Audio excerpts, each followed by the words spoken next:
Thursday edition of the Sports Cage. We are in downtown Regina. Weather, beautiful outside for a late February day. Thanks for making time. He said it is for Access Communications, Thursday sponsor, trusted in rural Saskatchewan for internet, TV, and home security. Colson has the board covered. My co-host, the regular Thursday co-host, I'll introduce you to in moments. Please write down this number. Remember this number if you want to participate in anything today. It's the Prairie Land Rentals text line, 936-6262. Prairie Land Rentals, 600 Albert Street, where you get to deal with the owner, whatever that job is that you're doing. Maybe you need a power tool, something bigger than that. You can go to Prairie Land Rentals here in Regina. And they help you ship too if you need that. All of our guests are going to join us on the Western Pizza Guest Hotline. Perfect pizza, generous amount of toppings, and all the Greek favorites you love. Western Pizza. What do we have for you today? We are going to talk a lot about just sports in general, controversy. If you missed the Ben Hebert interview on this show yesterday, you missed a good one. It is the clubhouse leader for interview of the year in 2026 on the Sports Cage. And I think it'll hold up well. It'll finish the year top 5 for sure. We're going to revisit that. We are going to talk Olympics, go back to that. We're going to talk a little bit about the tailgating that's coming down. The WHL playoff race is getting hot. And how about those Regina Pats, the comeback kids? Is anyone going to label them the cardiac kids? Can we not do that? Can we just go comeback kids, stick regular? We're going to hear about, because it was on Tuesday, we talked about biathlon. Anything Olympics, Winter Olympics for the most part, I was into. And then I got into biathlon and just how that heart, there's racing and then they're shooting the gun. And I'm like, man. And somebody texted in and say, because we got into the whole, how does one get into biathlon? Well, there is a biathlon track facility in Esterhazy, Saskatchewan. One of the main guys behind that is going to join us here in the first hour. We'll learn more about biathlon together. Arash Madani is hour 2, clutch performer, NASCAR report. Everybody in the office is in the NASCAR pool except for me. I'll give my reasons why I'm not in that pool. But we are going to have the NASCAR report in hour 2. Hour 3, Glen Suitor and a whole lot more. SJHL report. When that comes on with Benny, we are going to give away a hat today, Colson. And we have tickets to the rock concert in Saskatoon Sunday night. Live, Big Wreck, Econoline Crush. Lightning Crashes. Throwing Copper, great album from Live. I know a lot of you are Big Wreck fans too. At some point, we're going to give away tickets to that. You know what? We'll do that throughout the whole show. Colson will just take them. 936-6262. Say, I want to go watch Live and Big Wreck in Saskatoon Sunday. Then he's going to spin the wheel of winning, and then we'll award 2 tickets. We might even have 4.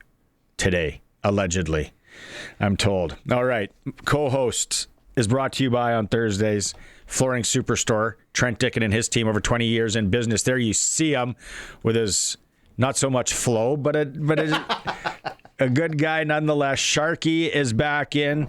Like I said, Flooring Superstore, cash and carry prices, tough to beat. Or if you want someone to do the job, they'll give you one of their contractors and get you hooked up. It has been like, what, two and a half weeks since you and I have gathered together. Well, you've been busy. You travel in the world, right?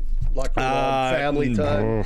More family than traveling, I'd say. But there's been a lot that has gone on in the last 2 weeks. Now, we'll put the Benny Hebert and the curling thing into this. The Olympics. Your main takeaways from the Olympics and what happened. Was it the hockey? Was it either of the hockey games? Was it more than the hockey games? Like when you look back, when you're old and gray, what are you going to remember from the 2026 Olympics in Italy? You know, there was lots of things. You talk about where Canada does well, and I heard you guys talking about this the other day. Should we focus on certain sports? Should we just worry about hockey and curling? But then I thought to myself, Norway doesn't have a hockey or a curling team. Norway doesn't have. I don't think they had a figure skater, right? I don't think they had any guys doing the snowcross or the what do you want to call it? All the stuff that Mark McMorris is in, the big air, that sort of stuff. Snowboarding? Yeah. So where did Norway focus? They focus on cross-country skiing. Mm-hmm. They focus on speed skating. Mm-hmm. They focus on those events and ski jumping. Right. They won the most medals, and I think of the number of athletes they had there, they might have had the fewest athletes to the most medals. So you're of the take, put your eggs in only a few baskets. Well, I think you try to spread yourself too thin, right? Yeah. You try to spread it over too much, and yeah, there's lots of people who want to do it, and they might qualify under the world standards that they've got, but should we maybe just focus on the sports we're good at, right? Should we maybe just put our eggs in those baskets, right? Speed skating we're good at, although mostly out of Quebec, right? We're good at hockey. Why is that? Right? I wonder. What are they doing there? I don't know. What are they? Does it have anything to do with the transfer payments? There's your first one of the day, Colson. But why? First political reference of the day. Like we had Katrina LeMay-Doan. Yep. She could twirl. She could go fast. Gaetan Boucher. He was obviously from Quebec. I'm thinking back in the 80s. I would think a lot of it has to. Weatherspoon. Where was Weatherspoon from? Jeremy Weatherspoon. He's a Western boy. Yeah, I think so. I think a lot of it has to do with facilities.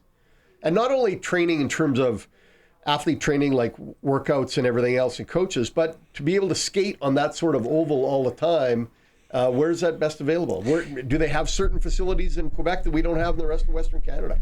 Do they still have the oval here in Regina? Yeah, but it's just a wintertime one. It's an outdoor, right? It's an outdoor facility. The Clarence Downey Oval in Saskatoon, because I grew up really close to that. But it's outdoor. Right? It's awesome.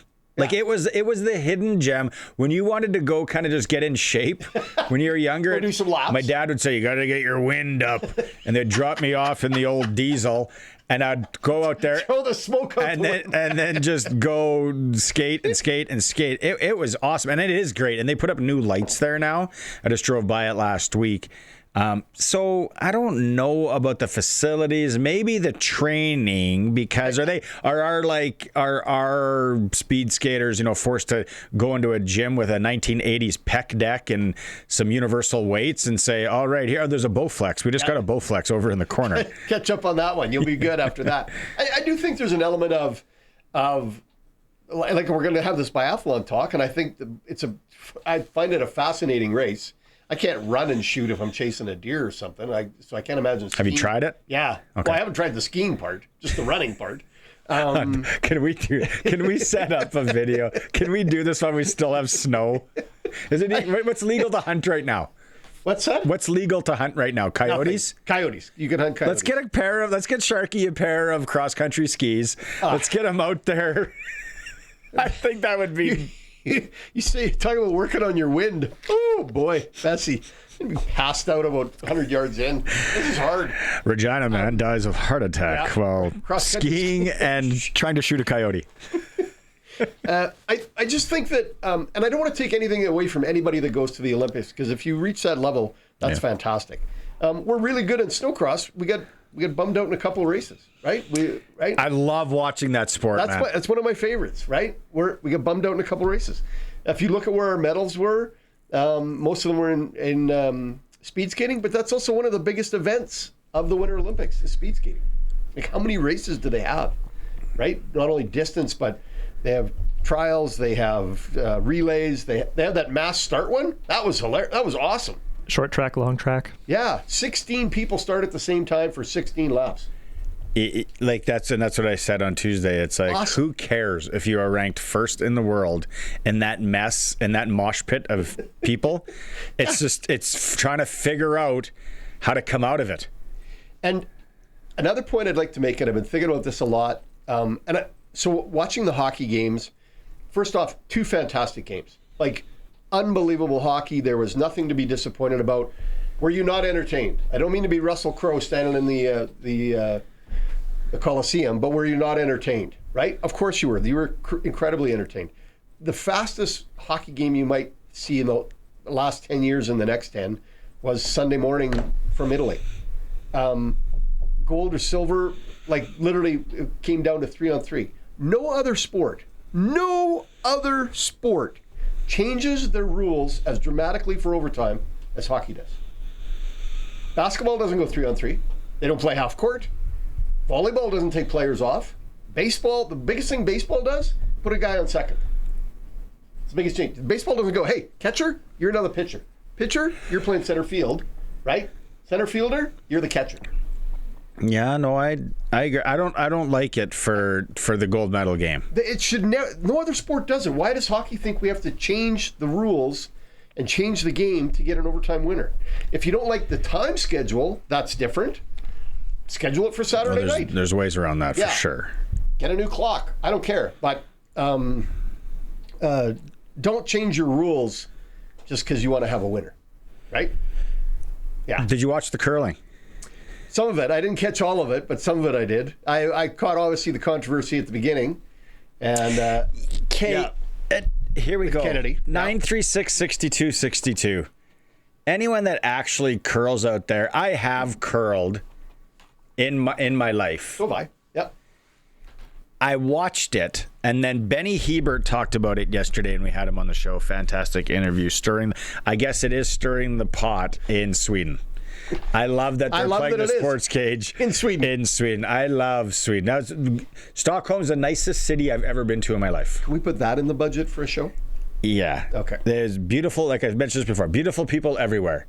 They love their zins or lip pillows. That is for sure. But oh man, it was like going back in time. The mall was safe. Everything was clean. It was crazy. Anyway, so they're listening to it over there. Now you have the rock in your hand, and then you're throwing it, and then they made it look like he almost taps it with his finger a little bit, brushes it. Yeah. Wouldn't that make it more difficult now to judge the speed and everything? I can't see the advantage of it. That's what I'm getting at. Right? I can't see the advantage of... It's almost like you do not want to do that. That's right. And I strongly doubt that anybody was actually doing that. It was just the angle, because we only see that one angle of the picture. No, Benny kind of says how it's a thing, and it's just never been brought up because the rules, how it goes. But I can see as you're releasing the rock, right? Your fingers there. Yeah. But you're not actually changing the speed or the curl or anything else. I would think it'd be a detriment. I would too. Like you come out of the hack, you know, okay, out turn, in turn, however it goes, the speed, all that, and then now you're throwing in a tap of a finger. Well, that could screw everything all up. Exactly. I love that Kennedy spoke up and told Sweden what he thought of them, and I actually thought it was going to get a little dustier than that. If you missed any of it yesterday on the show, I think we have one Coulson, one snippet, and you can go back and listen to the full interview with Ben Hebert anywhere you listen to podcasts, YouTube, wherever. It's getting massive traction. Here's a snippet of what Benny had to say on our show yesterday. I met him at the Sheraton. Mark Kennedy is 6'2". He's taller than what he looks on TV. Mark Kennedy, Oscar Eriksson, let's say, Rochdale outside of Riffle. Who are you taking? Okay, well, Mark Kennedy's not 6'2". Mark Kennedy's 5'10". However, you take Mark Kennedy every day of the week with that old man strength. Wouldn't even be close. He'd crumble like this little chick that he is, that Oscar, little snake in the grass. Stuff that he tried to pull at that Olympics was not very Olympia of him, and we've played him for a long time. And he is a great curler and their championship team, even though they finished dead last at those games. A little karma bit him, but lost a lot of respect for him. The stuff that he tried to pull when he's won the Olympics, they've won Grand Slams, they've won World Championships, and when they were at the high of their peak, you never saw that stuff from him. But these last 2-3 years, they've been on a brutal stretch, pretty irrelevant in the curling world. Haven't really won anything. They're out of the Grand Slams. Dead last in the Olympics puts a big stamp on that. A lot of stuff there that kind of came out at a bad time maybe for us, take a little bit of heat for standing up for ourselves, but 95% of Canadians loved it. We got the hockey mentality on our team, on our curling team. We're not going to be bullied and pushed over by a bunch of sour grape Swedish guys out there that are getting their handed to them. So we didn't have any of that. Finished on the top of the podium with the gold, and they finished dead last. So I think that says a lot. First off, in 2026, I don't know why you have to beep that stuff out anymore. Like, are we really that soft? Secondly, it's been days, over a week now, and he's still hot about it. Yeah. So I respect his honesty. I think our comments on everywhere that is posted now, and legit, because Benny texted me this morning, like some of them are up in arms in Sweden. Other people are loving it. So it's gone over the curling world. It's taken, and it's like, you know what? If you don't like what he says, I get it. You can have your opinion for sure. You can. If you don't like what he comes on the show and says, and he's still hot about it, and how it was kind of a D-bag move in the Olympics to do, then you and I can't be friends. We would never be friends. Because I'm of the fire away, man. And it's curling, different than hockey or football or any other sport, is kind of self-policed in some respect, right? If you bump a rock, you got to say... Like golf. It's self-policed, right? So if you're going to go and accuse the other guy of cheating, you better have the straw broom in your head, right? You better be able to show that he's cheating. And I think they were just making stuff up. They were in a slump and they were trying to figure their way out. Thought they could make a comment and see what happened. I love how he just goes after them, how they finished dead last. Yeah. How they suck. And it's still, right? They won the gold. It's a few days later. And I know a lot of people would be like, let it go. You don't need to be the bigger person. No, suck it, man. Like, I still hate War Road, Minnesota to this day. You did that at the Olympics. Yeah. That's a whole other topic for another time. Oh, man. War Road, Minnesota. Yeah. But no, I love that he was so candid. He shot from the hip. And then imagine what that locker room or those dorms were like that night. Oh, yeah. After it happened. Yeah. Like no word of a lie. Let's see it happen. Yep. Rochdale, Barley Mill style. Well, I'm sure cooler heads prevailed by the end of the game, knowing that they're not going to face them again because they were basically out at that point once Sweden lost. So cooler heads prevailed, but I would think that there wasn't any let's meet for a couple of cold ones and a game of crib on Tuesday afternoon. Cinnamon bun and something. And they're going to meet again. Like Benny, in that interview, he does talk about his curling future. Again, that's a tease. You can go listen to the full thing anywhere, yesterday's show. But they will meet again. And when he texted me this morning, he's like, clip's gone viral, or interview's gone viral over in Sweden. You know, what did he call him? I forget what he said. And I'm laughing like, yeah, good. Put it on repeat in IKEA. All IKEA stores. Put that bad boy. Have to play this over and over. On repeat. 936-6262. Meatballs and listen to the SportsCage. Some of you are commenting on that. If you want, if you got any comments on it, fire away one way or the other. If they're radio worthy, I will read them. Still more to come. SJHL Report. And when we come back, I gotta pose, because we like to talk more than just sports here on the show. That's what people seem to love about it. I got some music talk. Okay. I got some music questions for you. You've been hot when it comes to music. When we come back. It's a Sports Cage. We are streaming if you want to watch along through our YouTube channel at sportscage.com. If not, we're on all the audio streams. And of course, 620 CKRM.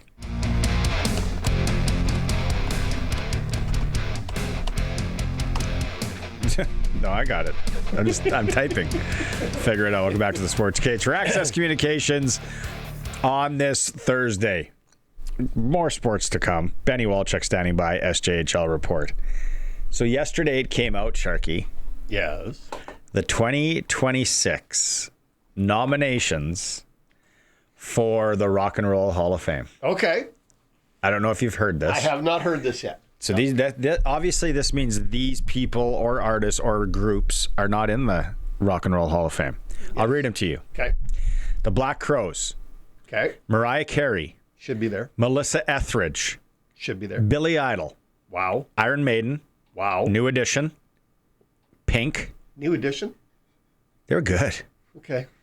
Was that Bobby Brown and who else is in that? Lionel Richie in that? Really? Look, who's in New Edition? Colson. Anyways, Pink. Okay. Shakira. Used to have a big crush on her in the early 2000s. Who didn't? Oh, I'm just saying. Wu-Tang Clan. Aren't they a one-hit wonder? No. Okay. I was never a big Wu-Tang fan, but I know tons of people were. Jeff Buckley. Who's Jeff Buckley? That's the one guy I don't really know on this list. This one's surprising. His band is in, but he's not in as a solo artist. Susu Studio. Phil Collins. Yeah, That weird. surprises me too. Lauryn Hill, In Excess, Okay. Joy Division and New Order, a couple of bands. Oasis, Sade. I'm not familiar. She had like one song, man. Like Strong Rookie Campaign, I think, and then Luther Vandross, which is surprising. Not that I'm a big. He's not in? No. So The NFL Hall of Fame could use some help from the Rock and Roll Hall of Fame. like Mariah Carey is a slam dunk. Phil Collins should be in. Mariah Carey is in on her Christmas song alone. Exactly. She could be a one-hit wonder with that and get in. Who was the one that you said? Phil Collins? Yeah. Oh, no jacket required, baby. Exactly. And again, one song, right? 936-6262. Are we off our rocker? Who should be in? And then you start looking up all-time snubs. Who's not in? You can go there as well. Rock and Roll Hall of Fame. New edition members are Ricky Bell, Michael Bivens, Bell Biv DeVoe. Ronnie DeVoe, Bobby Brown, Johnny Gill, and Ralph Tresvant. Don't know any of them. Lionel Richie was in the Commodores. Past Did I say that? members there you go. include Corey Rackley and Travis Pettis. So the Bell Biv DeVoe, Bobby Brown thing, they went off solo, and Bell Biv DeVoe is another group. That Girl's Poison. Do you know that song? Yep. Yeah, so So Jeff Buckley, I just looked him up, was in a band called Gods and Monsters. okay. Did you know that? No, I didn't know who he was. I don't even know who Gods and Monsters are. If you would have started the show today with Barney, who is Jeff Buckley? I would have went with cough medicine. No, I would have said he's a pitcher for Oakland, for Sacramento. Yeah. Sacramento Yeah. reliever, middle relief. Here's another point. He's passed away. He died in 1997. Oh. So, And Phil At the Collins age of 30, so it was an early. yeah. Phil Collins isn't doing too well. No. A little bit surprised on the Billy Idol. So was I. Melissa Etheridge, not a big fan, but yeah. And this must be one of her first nominations or go-arounds, Pink. Because she is good. If you ever get a chance to see a Pink concert live, Yeah, it's an amazing show. it's a Cirque du Soleil / concert. Yeah. Now, are these just nominations? They're not. Nominations. They're Colson, you eligible, look up or on how many get in. Is it just one? Can't be just one. It's big. Let's see what Benny thinks. Let's go to the SJ Report. All right. Time now for the Saskatchewan Junior Hockey League reports with Benny Walchuk on the SportsCage. The SJHL Report is brought to you by Chad Reach, Senior Wealth Advisor, GP Financial Services, and Aviso Wealth. If you need a second opinion on your retirement plan, Chad and his local team are available for a no-obligation meeting. If Chad Reach had to pick one, I wonder who he would go with. But it's There. Probably Phil Collins. It's rock and roll. It's not country music, is it? Yeah, there's no country Because artists. Dolly got put in, and she actually wouldn't go. Jolie. Yeah. Jolie. Benny, out of that group, you're shaking your head over there. What do you got, Benny? I don't know many of those people. You, Benny, I you know know Phil who Collins. Mariah Carey is. You know who Yeah, Billy Idol Mariah is. You know Carey. who Phil Collins is. You know who Oasis That's right. is. Shakira, come on. We're of the same vintage. What? Yeah, let's go with Mariah Carey. Make it easy. Yeah. Should probably get in. Oh, I would think so. Billy Yeah. Idol's got to get in. Nice day for yeah. we'll keep talking about that. Benny, we're getting down to the nitty gritty, so to speak, in the SJHL. What do we got last week? Some teams clinching playoff spots, key developments in the league. The one that I saw, Melfort Mustangs, extending a 9-game winning streak. Is this what we talked about all year? Are we seeing now the Melfort Mustangs waking up, so to speak? Yeah, that is for sure. It's like waking the bear when you're don't want to wake the bear. And I know those teams at the top of the standings right now are saying, I do not want to play the Melfort Mustangs in the playoffs coming up. So it's going to be very interesting to see what happens. Kaysen Kabelka's won 10 straight starts for the Melfort Mustangs, which is incredible. I know we talked about Rookie of the Year, and Cash Olsen's had a great year as a Rookie of the Year, but Cash Lanigan, of course, has had a good year with Yorkton. But Kaysen Kabelka, if he can continue his pace right now. I think he is a good candidate to be Rookie of the Year right now. And then getting good play like Bo Eisner is a two-time SJHL champion, 3-year product of Swan River. Drew Mushimansky's finding his stride, and they're just doing it by committee. So they're a very, very scary team right now. If we take Flin Flon out of the equation, because we've talked about the Flon kind of running things for the year. They got 76 points, league leaders. Let's even maybe I'll take Yorkton out of it and the Battlefords. Those are the 3 division leaders. If you take those 3 teams out and you got the Weyburn's, the Melvilles, Kindo, Nipawin, Melfort, all these teams, which of those remaining teams is deep enough to scare teams? You know what? I gotta say Nipawin right now. Nipawin's got good goaltending, and they've just gotten better and better too. And they're older. Like they're an older team. Like Malville's deep, but they are maybe not as offensive as Nipawin is. But with Doug Johnson's system, Doug in a 7-game series, if Doug game plans against a team, boy, they have a great chance to have success. Doesn't matter where they are in the standings. But I'm gonna go with Nipawin right now. Nipawin's got good goaltending. They're getting very good scoring up front. Mason Karkachuk, Eric Hoynes have been very good for them, and their defense is starting to come around as well. So in that group, I would probably say the Nipawin Hawks. I know Weyburn does have experience. Our goaltending is a little bit inconsistent right now, and they're a little bit banged up. So I'm going to go with the Nipawin Hawks in that crew. Benny, question for you on the playoff format. The 3 division leaders get the 1, 2, 3 spots, right? And everybody fills in after that? No? How do we do it? It just 1 through 8. Doesn't matter. You could be 6th or 7th and be a division champion. That's what it is, yeah. Okay. So it just goes 1 through 8. All right. Yeah. All right, so right now the 8 spots held by Estevan, with Estevan and Melville are tied with 52, and Kindersley's 3 points back at 49. Kindersley got a chance. Can they make up the ground, or are they in trouble? You know what? I think they are in trouble. I know it's a team that's had great success at the start of the year, played a lot of home games and getting to a little bit of a road stretch and just getting a little bit inconsistency. Brett O'Halloran, we talked about him as the SJHL goalie of the year, maybe the start of the year, but he's been kind of down right now. And when you lose 8-1 at home against the Weyburn Red Wings and a team you're trying to catch or a big game on home ice, that's pretty disappointing. And they did lose one of their defensemen, Bryson Carlisle, to the BCHL, to Coquitlam last week. So that was a big loss for their blue line. So I think it's one of those things. Kindersley, I wouldn't throw them out right now, but I think it's a team that's kind of maybe on the outside looking in. I don't think they're going to get back in. Just the way with some of these teams and the schedules that some of these other teams have here in the next couple of weeks, I think they might be on the way there. Let's go through that, though. I don't want to glance over that. So they lost a player to the BCJ because they have, or BCHL, because they got that weird rule where their rosters don't have to be set until they're not late. Hockey Canada. Yeah. So this year, Benny, are we seeing less, the same? Maybe when is that deadline of players that went that kind of took the jump over to BC? What are you seeing there?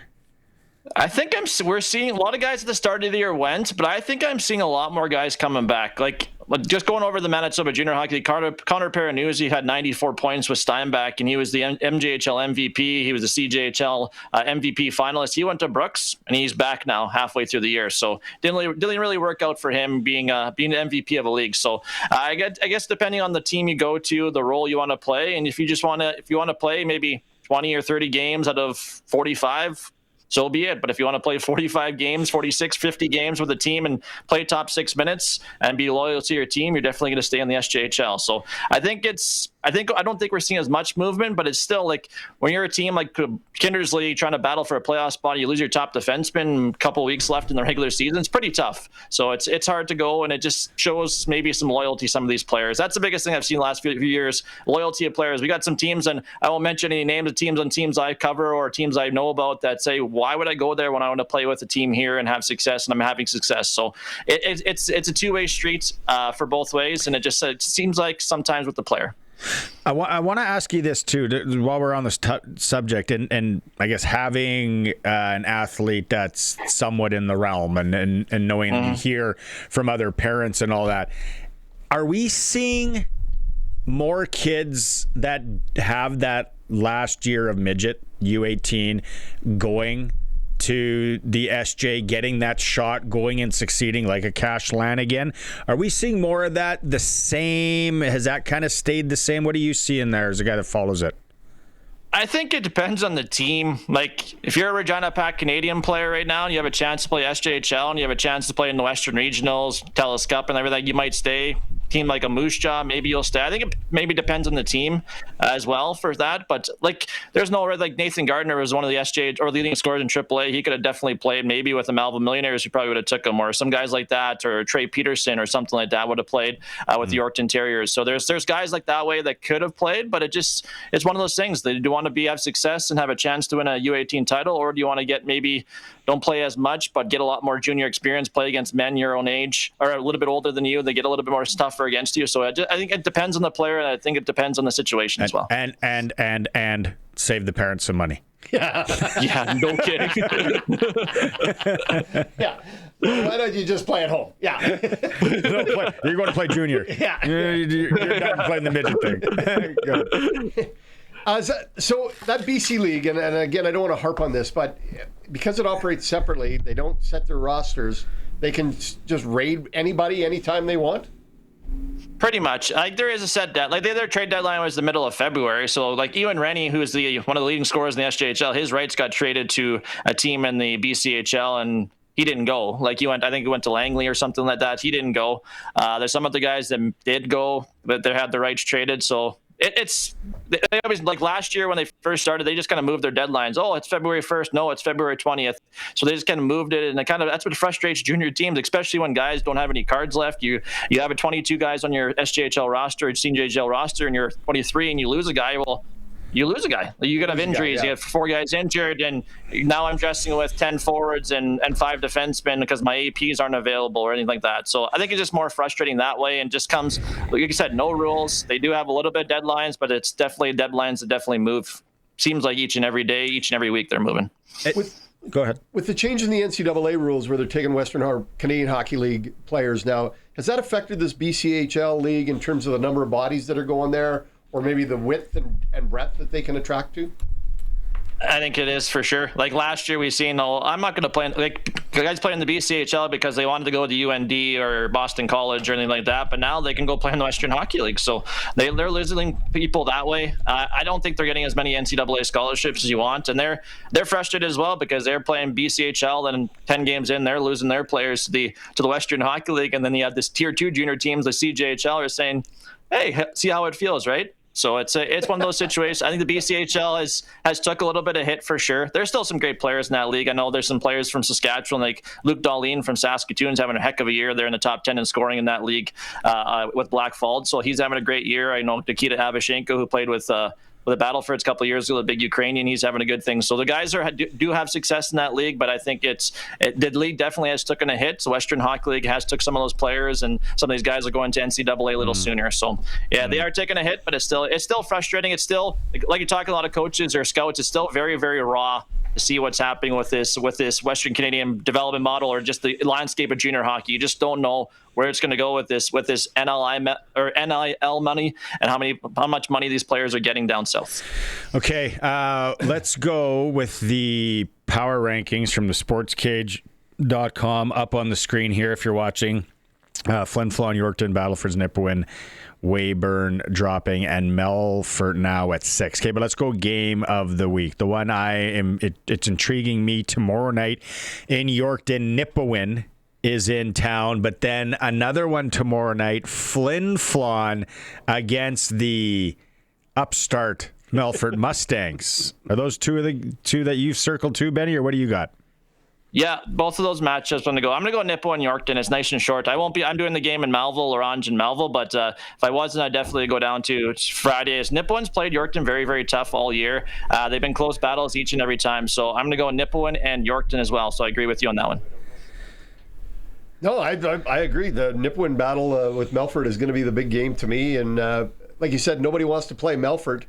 Nipawin could be in a position. Flin Flon might come into Melfort and say, whoa. Whoa, we're the big dogs here.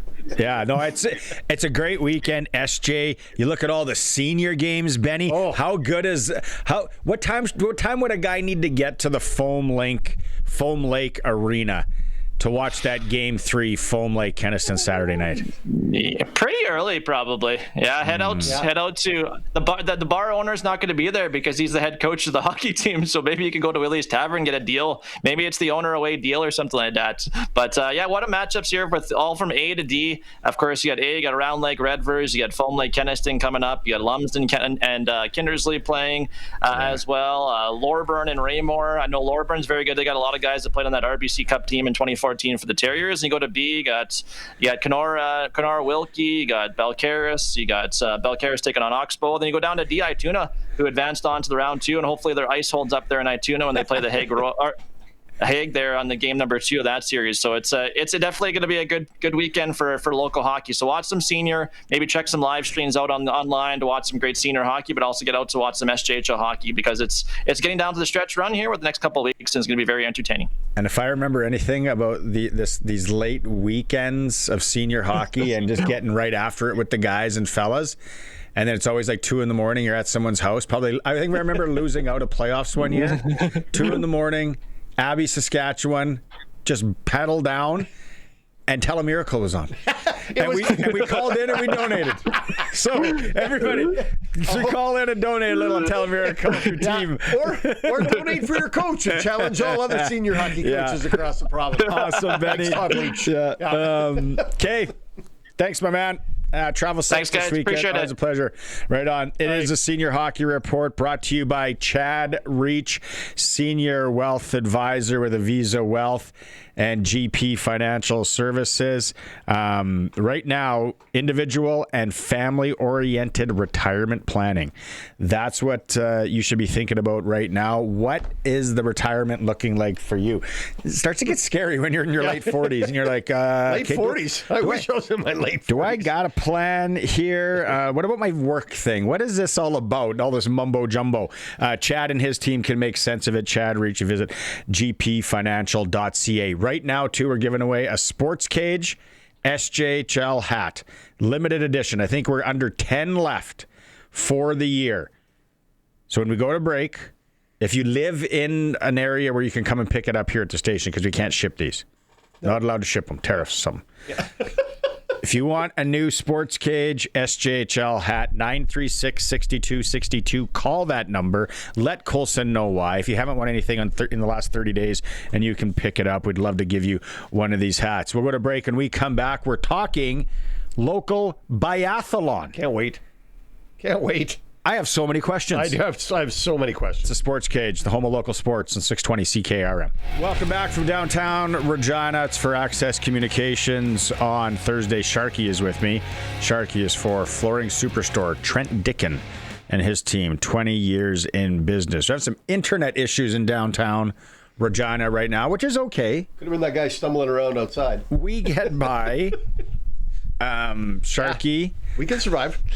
Rock and Roll Hall of Fame. We got a few text messages in. Really? What's anybody saying? Prairie Land Rentals text line 936-6262.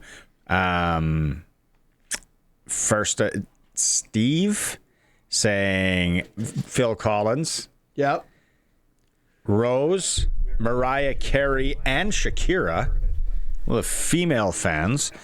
Out on the, I think it was the YouTube chat, Eddie said Iron Maiden should be in there for sure. We were talking about the nominees, the 2026 nominees for the Rock and Roll Hall of Fame. Oasis, kind of. I'm not a big Oasis fan. Yeah. Like this whole reunion tour, and everyone was like losing their mind about it, and I'm like, they're kind of the two song. It'd be like going to an INXS concert for me. It's like, okay, play that hit and the other hit. All right, I'll see you at the poker table. I'm done. Thank you. Good night. Yeah. No, I hear you. Yeah, I hear you. I wonder how many nominees get in. I was trying to look that up, but with our loss of internet here. Wu-Tang Clan did move the needle. Again, I was never a big Wu-Tang fan, but they did. Yeah. There was a lot of guys that in and around that they thought they were gangstas. They liked their Wu-Tang Clan. So keep those text messages coming. We'll get on that. Western Pizza guest hotline. Perfect pizza tonight. Maybe a nice wheel on your way home. That juicy cheese. I'm going. All the toppings. Western Pizza. Yeah. We talked biathlon on Tuesday when they came back in the Olympics, and somebody messaged in and said they have a biathlon. I'm going to go with track facility out in Esterhazy, Saskatchewan. Lumsden?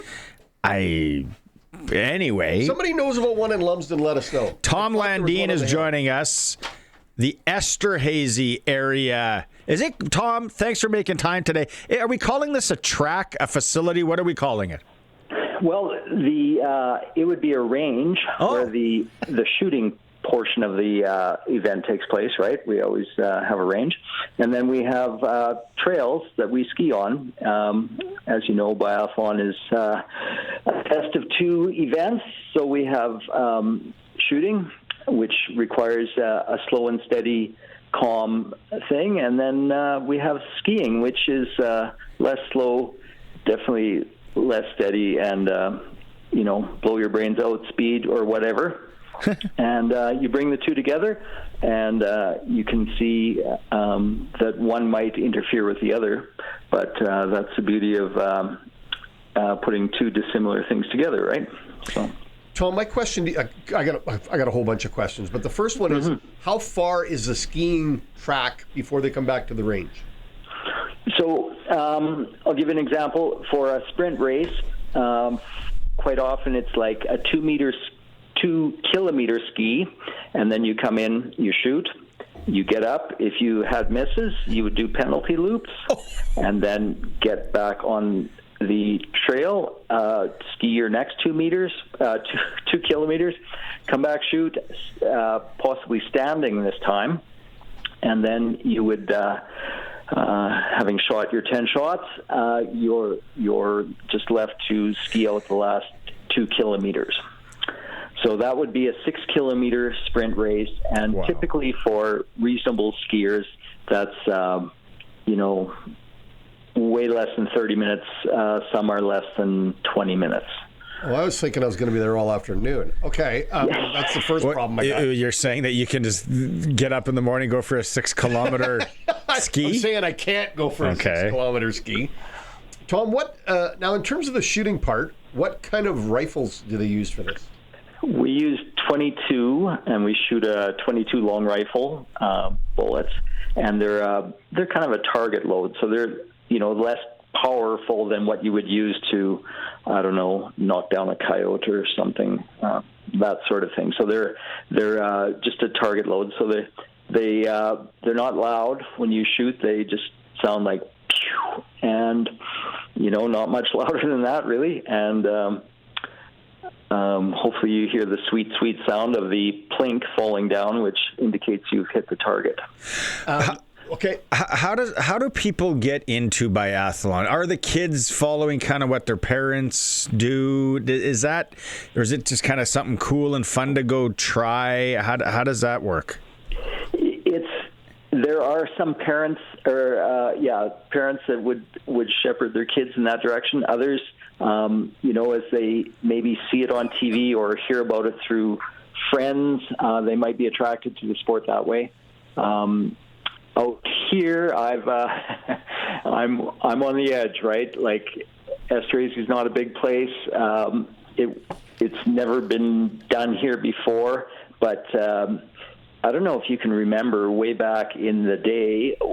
I was like a pretty young guy, and there was this beautiful Quebec biathlete who won 2 gold medals for Canada, or a gold and a silver or something, and she was like, I was a kid growing up on the farm, right? And she was the most beautiful thing I'd ever seen in my life. And she won 2 Olympic medals for Canada, seemingly out of the blue. And that stuck with me. And then in my late 40s, I had the good fortune of meeting Doug Sylvester, who is the provincial coach for biathlon Saskatchewan. And he made me believe that I could do biathlon, and so I started. And then I came to see that, you know what, we could do this out here. We have a place that's suitable for a range. And so this past year, we developed the range, got it going, and we jumped through all the government hoops. And there's hoops, man, and we were jumping, and we got it all done.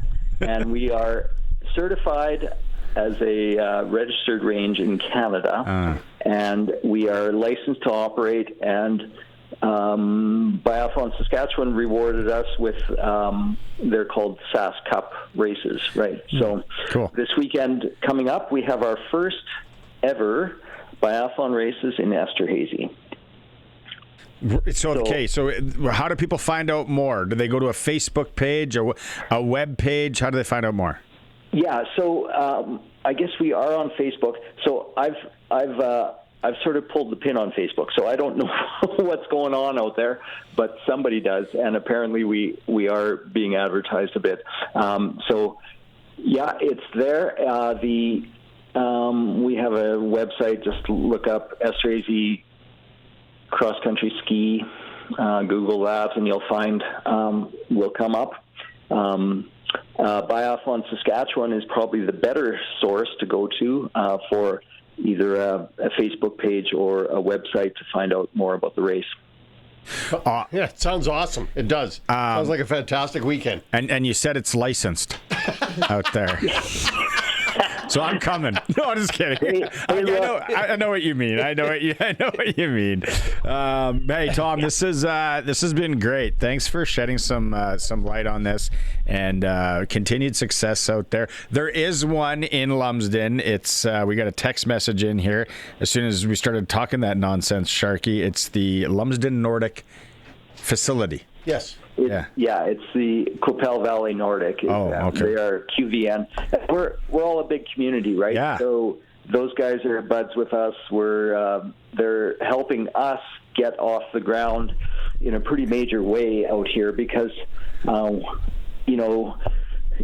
we're just developing facilities, right? We're trying to. Yeah. It's not easy to do, and the more places we have to go to race, the happier we are. So they've been a huge shout out to QVN and the whole machinery out there that is biathlon that's helped us.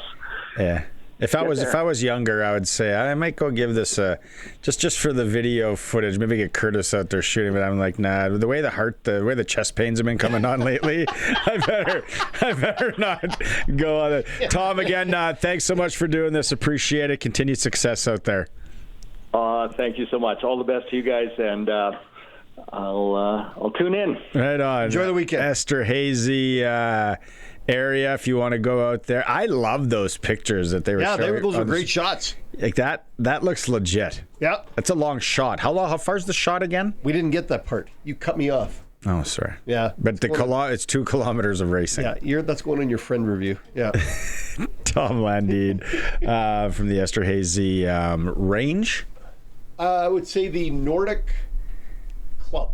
Nordic Club. Nordic Race Club. Sounds like there should be a steam room or a sauna. Should be sauna and some sort of a hot tub. Yeah. As well, and towel warmers out there as well. So yeah, we're continuing. I have no idea what we're doing here. Am I just supposed to go to Ticker?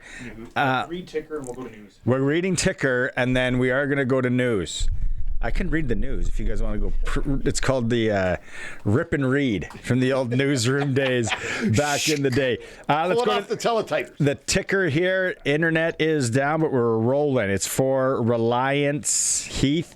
Switch to Reliance today. Get $200 cash back with your new water heater. Some conditions apply. Call on Reliance. How about that win last night for the Regina Pats? How about that? Comeback win over Prince George, big in the standings. We do have some Saskatchewan Rough Rider news today. They've signed American defensive back Jerry Jacobs. Jacobs, 5'11", 203 pounds, signed with the Detroit Lions as an undrafted free agent in 2021. He went on to appear in 40 games, making 29 starts over 3 seasons. National Hockey League tonight. Canadian teams that are back in action. The Montreal Canadiens are home to the New York Islanders. The Ottawa Senators play host to the new Detroit Red Wings. Toronto Maple Leafs are in Florida. Calgary's at the San Jose Sharks. Edmonton continues their trip of SoCal with a stop in Los Angeles. Qu'Appelle Valley Highway Hockey League playoffs in the Junior C variety. The Raymore Rockets, Grenfell Spitfires. 8 p.m. That's a senior brand, isn't it? In Grenfell. It says Junior C here, but I think that's a U18 AAA girls. Saskatoon is at the Regina Rebels. That'll be a good tilt. Yep. 8 p.m. at the Cooperator Center there. SportsCage.com poll today. Do you think Ben Hebert's frustration with Swedish curler Oscar Eriksson is warranted? You can vote at SportsCage.com. It is for Reliance. Heath, switch to Reliance. Get $200 cash back with your new water heater. Some conditions apply. Call on Reliance. An hour in the books. Wow. We'll come back. Hour 2. Arash Madani, NASCAR report, sprinkle of the day. A whole lot more. It's a Sports Cage on 620 CKRM. Welcome back for hour 2 of the Sports Cage on this Thursday for Access Communications, and Sharky is with me, riding alongside. He's for Flooring Superstore on Park Street, cash and carry, or they'll find someone to do it. They're local, and they can get it done for you at Flooring Superstore. Supposedly, the internet is down. The whole internet. The whole world. No, just us. Oh. So we're going to make do. We're going to have some fun. I know people out there listening. They're like, I'm listening to my radio anyway, in my car. Yep. Whatever, doesn't matter. We think the stream might be working, so let's not do anything crazy on the stream because people still might be watching on YouTube. We're not sure. And then we'll have a bunch of text messages to get to at some point at Prairie Line Rentals text line 936-6262 because we were talking about a number of things today. Benny Hebert's comments on the Swedish Olympic team. Either or, that's okay. I don't think he's wrong. Don't think so. Most people are agreeing. It's like, yeah, Oscar and his team. Then we brought up the fun fact that yesterday the nominees for the Rock and Roll Hall of Fame came out because we like to talk a little bit of music But we don't on know this how many program are gonna as get well. I thought you were going to look that up, but now you can't. I can't. You can use your data. Do you have a card? Go to the Circle K, buy a card. I think my phone still works. Hang on. From my pre-crash research, I think it's about 4 or 5 get in. Okay. 4 or 5. Okay. Phil Collins needs to go in. He's in with Genesis, but Phil Collins should be in on his own as well. Mariah Carey, slam dunk, put her in. Yeah, all day long. And then we've had a number before the internet crashed. We had a bunch of Iron Maiden texts. People want to see Iron Maiden in. I think they should be in. Yeah. I'm not a big Iron Maiden fan, but I agree. I'm not a Wu-Tang fan. But I agree. Yeah. So Iron Maiden, you're going in. There's longevity. There's lots of albums. There's lots of hits. In excess, we'll see. Oasis, yeah, man, a lot of you go bonkers over Oasis. I'm like, okay. I'm not there yet. Pink is unreal. Pink. If Pink doesn't get in this year, she's getting in at some point. Oh, without a doubt, she is. Long, solid career. Sade, meh. Shakira, Rocket back in the day, but I don't know about her music and the Rock and Roll Hall of Fame. I never actually turned the music up. I just watched the videos. Luther Vandross probably should be in it, and then the Wu-Tang Clan. See, You should listen to some Wu-Tang Clan on your way home with your windows rolled down in your truck. Really loud. I would like to see that. How about that for the people in downtown Regina? It's like that Simpsons. It's Hammer when you had that megaphone. So we're having some fun here. 936-6262. Looking up the 2025 inductees. Play along, yeah. Hang on. 2025 inductees. Bad Company, Chubby Checker, Joe Cocker, Cyndi Lauper, Outkast, Soundgarden, and the White Stripes. So 7. 7 got it. 7? 7. Okay. I wonder if they, so many votes, or if it is a set number. Yeah. Outkast? Yeah. Never heard of Outkast? No. Play them as well with your windows rolled down when you're on your way. Please don't throw any rocks in my truck. We got an intro? The Blue Dodge. We got it. Here we go. Arash Madani time. It's time to go coast to coast with Arash Madani for Smart Investing Solutions. Be smart with your money. Call Brian Gawley at Smart Investing Solutions, 546-2533.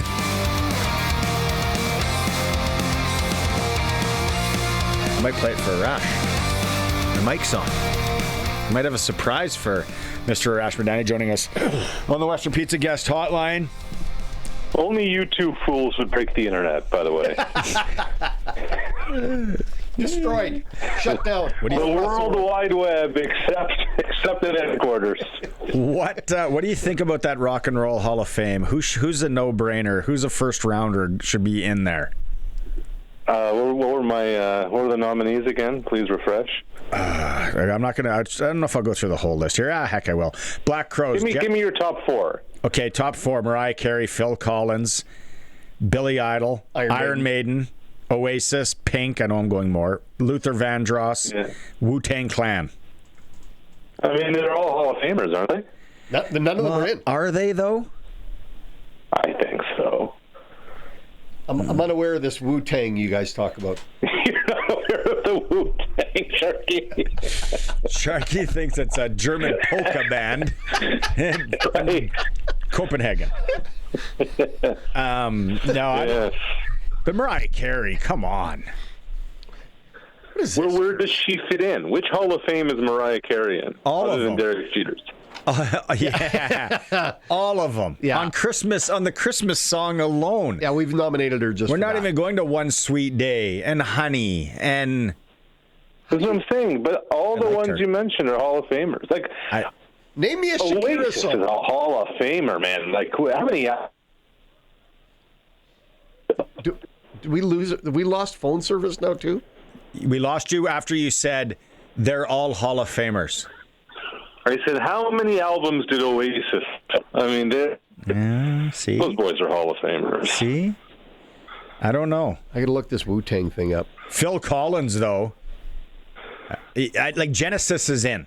Yeah. So he's in with Genesis, but he should go on his own. No Jacket Required. In the Air Tonight, just on that song. Is that him or is that Oasis? That's him by himself. That's him. Yeah, and he drummed. He was it's always weird to watch a drummer and a guy sing. I always found that weird. It was a challenge. It's amazing because whoever played Rock Band back in the day, we all had to do it. Can we name a second one? I've got one. Another song? No, a second drummer that sings. Arash? God. Don't. Can you give me a hint? You know I love playing this. They're in the Rock and Roll Hall of Fame. They better be. Oh, Eagles. There you go. Don Henley. Yeah. There you go. Could the Eagles, solo artists, who's passed on? Don? Glenn Frey. Glenn Frey.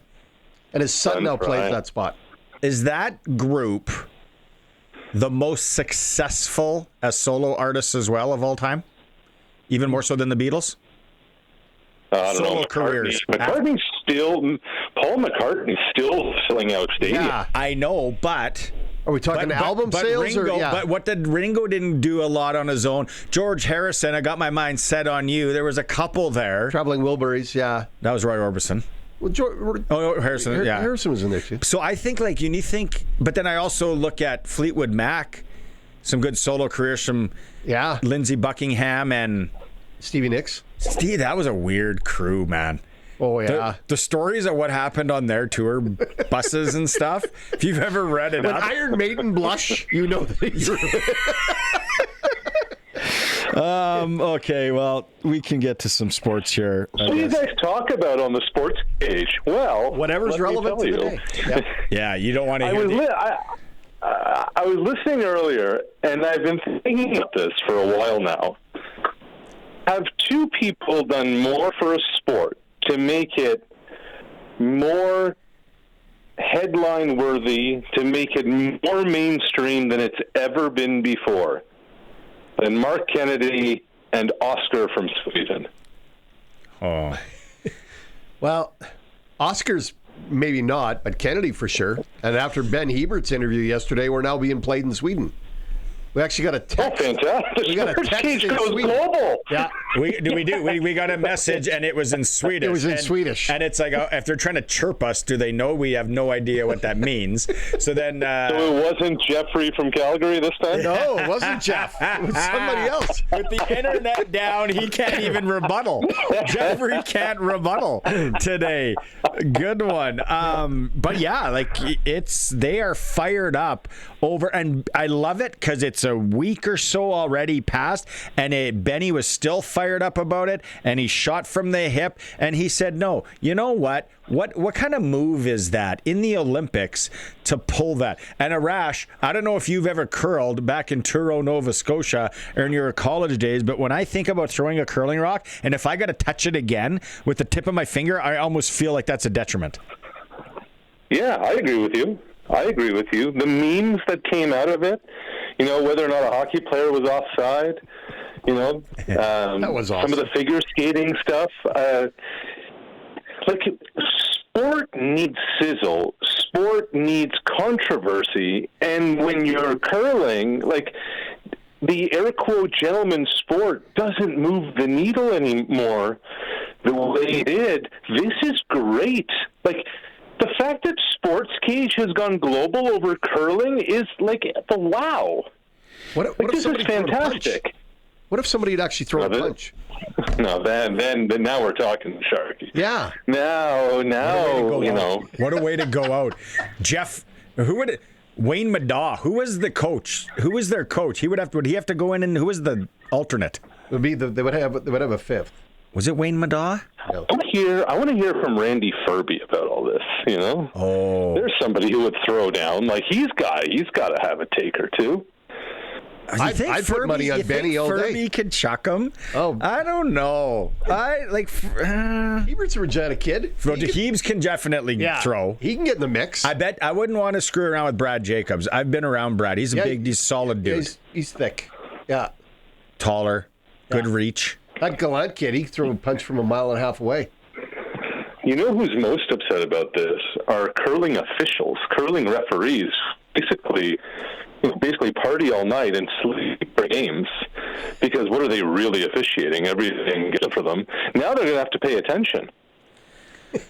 Not only that, they might have to get off their chair and get involved.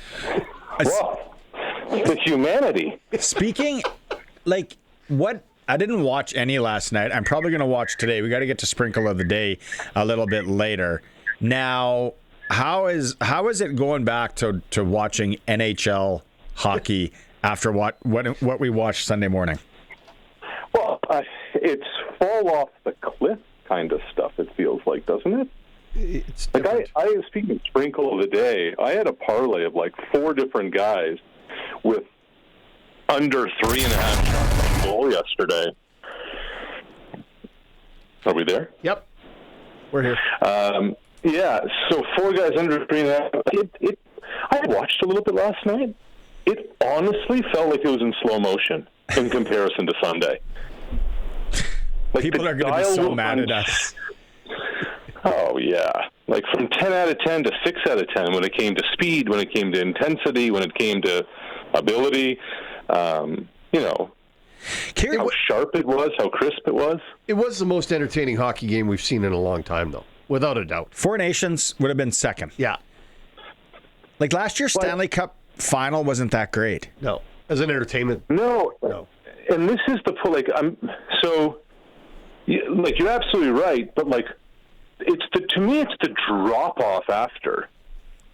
That is what's wild. Best on best. I don't know if there's a bigger drop off anywhere in any other sport. If you think about basketball, it's best on best. USA versus, I think it was USA-France for a gold at Paris 2024. It was competitive, but it was just as competitive as an NBA Finals game. The level of the stars were bigger. A 100-meter dash in the Diamond League, 100-meter dash in the Olympics, they're still running the same kinds of speeds. Mark Kennedy and Oscar may not swear at each other during the Grand Slam of curling, but it's still the same stuff. There is no bigger drop-off, I don't think, in any sport than Olympic hockey to professional hockey. Yeah, I remember after you worked it, the 91 World Juniors in Saskatoon. Yeah. I remember my late father saying to me after that Russia-Canada 3-2 final round-robin game. Final round-robin. I remember my dad saying to one of his buddies, probably over a whiskey in St. Don Williams, I can't believe I have to go back to watching the Blades. And the Blades were good. It was different. It was such a drop-off. Yeah. So there probably isn't, to your point, Arash, the gap would be huge. Okay, here's a question while we're on the subject of NHL. What do you think the Maple Leafs are going to do? Are they going to buyers, sellers? Trade deadline is a week from tomorrow. Yeah, I am very intrigued because they just sent out a renewal notice to season ticket holders yesterday and reaffirmed that their mission, stance, approach, whatever, is, to win a Stanley Cup. Which to me suggests they're not in, if that's the case. And I'm being dead honest here, fellas. I think the most prudent thing the Maple Leafs should do, with the idea of this is not working, this has not worked. It's not just that the season hasn't been going their way, nothing's been going their way, whatever. I can't remember a time where Austin Matthews' stock is higher than it is today. It's not working. You're not going to win with him. It's 10 years. Trade Austin Matthews. You will never get more for him than you will now. And start over. I'm listening. I agree with you 100%. But I also think post-Olympics, the U.S. team, with the amount of apologizing and comments that are coming out, are we going to see more than just Austin Matthews get moved? I don't think A has anything to do with B, Sharky. I just think that that's a conversation piece for 24 to 48 hours, and then it's back to standard procedure. Because and part of it is the media business to blame. Is what else is there to talk about? Yeah, what'd you do for your 12 days off? Did you go to the Bahamas? You come back, there's a storyline. And the reason I think Matthews' stock has never been high, Matthews' stock is probably the highest because of how well he played at the Olympics. People thought, wait a minute, he's away from that grease fire that is the Maple Leafs. This is what he's capable of. This is what he can do. This is what he can add to us, for us in a playoff situation. Look, I don't know if they're going to deal him. I don't know any of these things. But make no mistake about it, the smartest thing for the Maple Leafs as a hockey operation is to move him, because you'll never get more from him than you will now. You could say the same thing about Jordan Binnington. Sure. Yeah. Sure. The only difference there is goaltenders are like quarterbacks. If you have one, if you find one, if you get one, if there's one in your building, keep them, because they're hard to find unless the window is that you're fully restarting and it's going to be another 5 or 6 years before.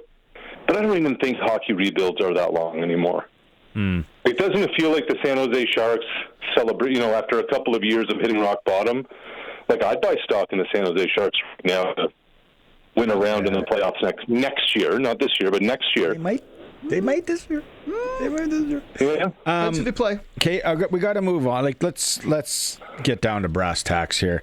I'm a baseball guy. You're a baseball guy. Spring training is Mr. Baseball. Yeah. Spring training is back. Grapefruit exhibition season. We were staying right across the parking lot from the Salt River Fields in Phoenix. And, man, people are cuckoo for their baseball. I love it. But talk about a drop-off. Game 7 to the World Series to here we are in February.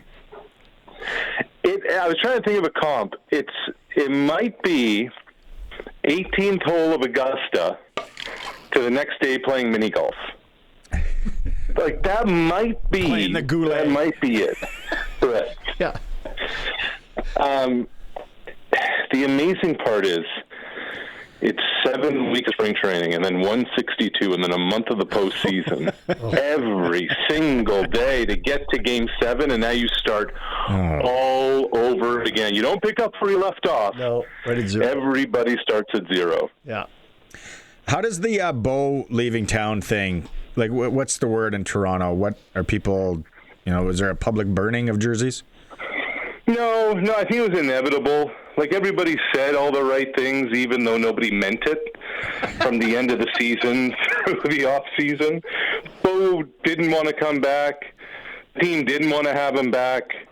It was like that awkward moment at the dance where everyone's kind of looking around, just waiting for some. It's basically if Kennedy and Oscar were going to, cross paths in the hallway, what's going to happen? And the answer was nothing. The answer was that it was never going to happen. And the Blue Jays then went out and spent money on starting pitching, which everybody's happy with.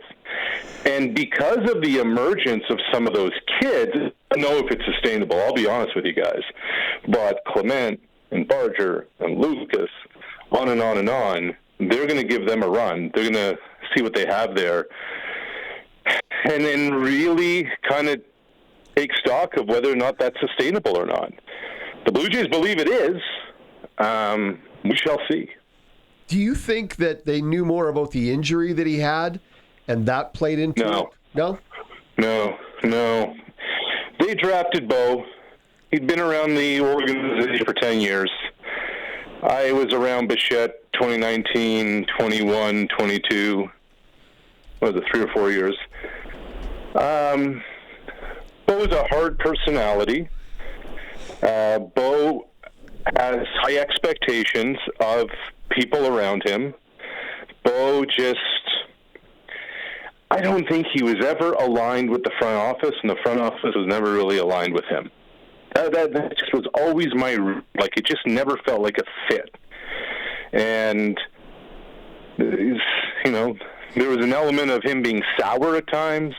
There was an element of the front office questioning things with him at times. There was always a disconnect there. So, that's what I mean. At no time did I think that Bichette was returning, because I don't think he wanted to come back, and I don't think the team wanted him back. Let's move. I want to ask you about a couple CFL things here before we let you go. I like this, and I didn't really know much about it until I started reading up it in the last couple days on how the Edmonton Elks and Winnipeg Blue Bombers have been awarded extra picks in the 2026 CFL draft because of snaps played by Canadians in the previous year. I like that, personally. I do too. I honestly don't know enough about how that is calculated, but look, it's a smart play, and people always talk about draft the player, then develop the player. Well, you can do all the work on the practice field that you want. You can spend all the extra time on the practice field you want. If you're a receiver at the jugs machine, if you're an O-lineman, working with everybody after practice on hand placement and technique. But the only way you get better is in games. Mm-hmm. The only way that you're going to take a step forward in that development process is when the lights are on, getting a chance to do it. And so, that's why it's so important. And the fact to get rewarded for it, I'm here for it. Do these picks? Do they have their own 8th round then, or how does this work? Where are they throwing these extra picks in? Yeah, Sharky, I just don't know enough about it. Compensatory picks and all those kinds of things. 19th and 20th selections in the CFL draft. So between rounds 2 and 3, I'm also Mr. CFL. Yeah, and look, the internet stuff, we broke that. Remember? After the first round. And maybe I'll even give you the second. The CFL draft is a roulette. It really is. Because it's not just the drafting of the player. It's after a year or two getting the crap beat out of you. It's okay, well, do I want to keep doing this, or I could be a firefighter and make twice as much and have a pension, and I can go work at an investors group and make a lot more money and not get my head, crushed, or it won't hurt every morning when I get up. I don't need to be in a car wreck every play. So part of the whole draft process and the meetings, how much does football mean to you, et cetera, et cetera. But, people are making life decisions. So that's why you take what you can. You pick the player you think is going to be around for a little while. But on top of who knows whether or not they can play at the next level, how it projects, there's also the life dynamic too. Interesting. Okay. 2026 season. Heck, it's February. We're getting into March. Give me one prediction that we may not be thinking about, but you feel is possible for the 2026 CFL season? Let's get the chat line buzzing here with people yelling at Arash. All right. Before Drew Brown will return to Winnipeg, and he will be a Blue Bomber before Labor Day. He will no longer be the start. He will not be the starting quarterback in Ottawa by Canada Day. Jake Mayer will be the starting quarterback. Drew will have lost the job. Jake will have won the job.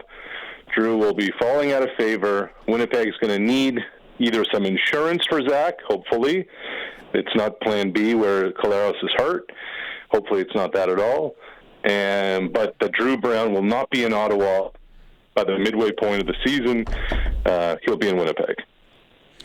I would suggest that he might be there before July 1st. I would suggest that, do they notify you when you have a gas leak at your place? Or how do they do that out east? No, you have to smell it. The problem is the aroma in Ottawa has been so toxic and so rancid for so long, nobody even knows what the standard smell is supposed to be. I got one that I would put out there this early in the year. Stampeders will be dead last in the West.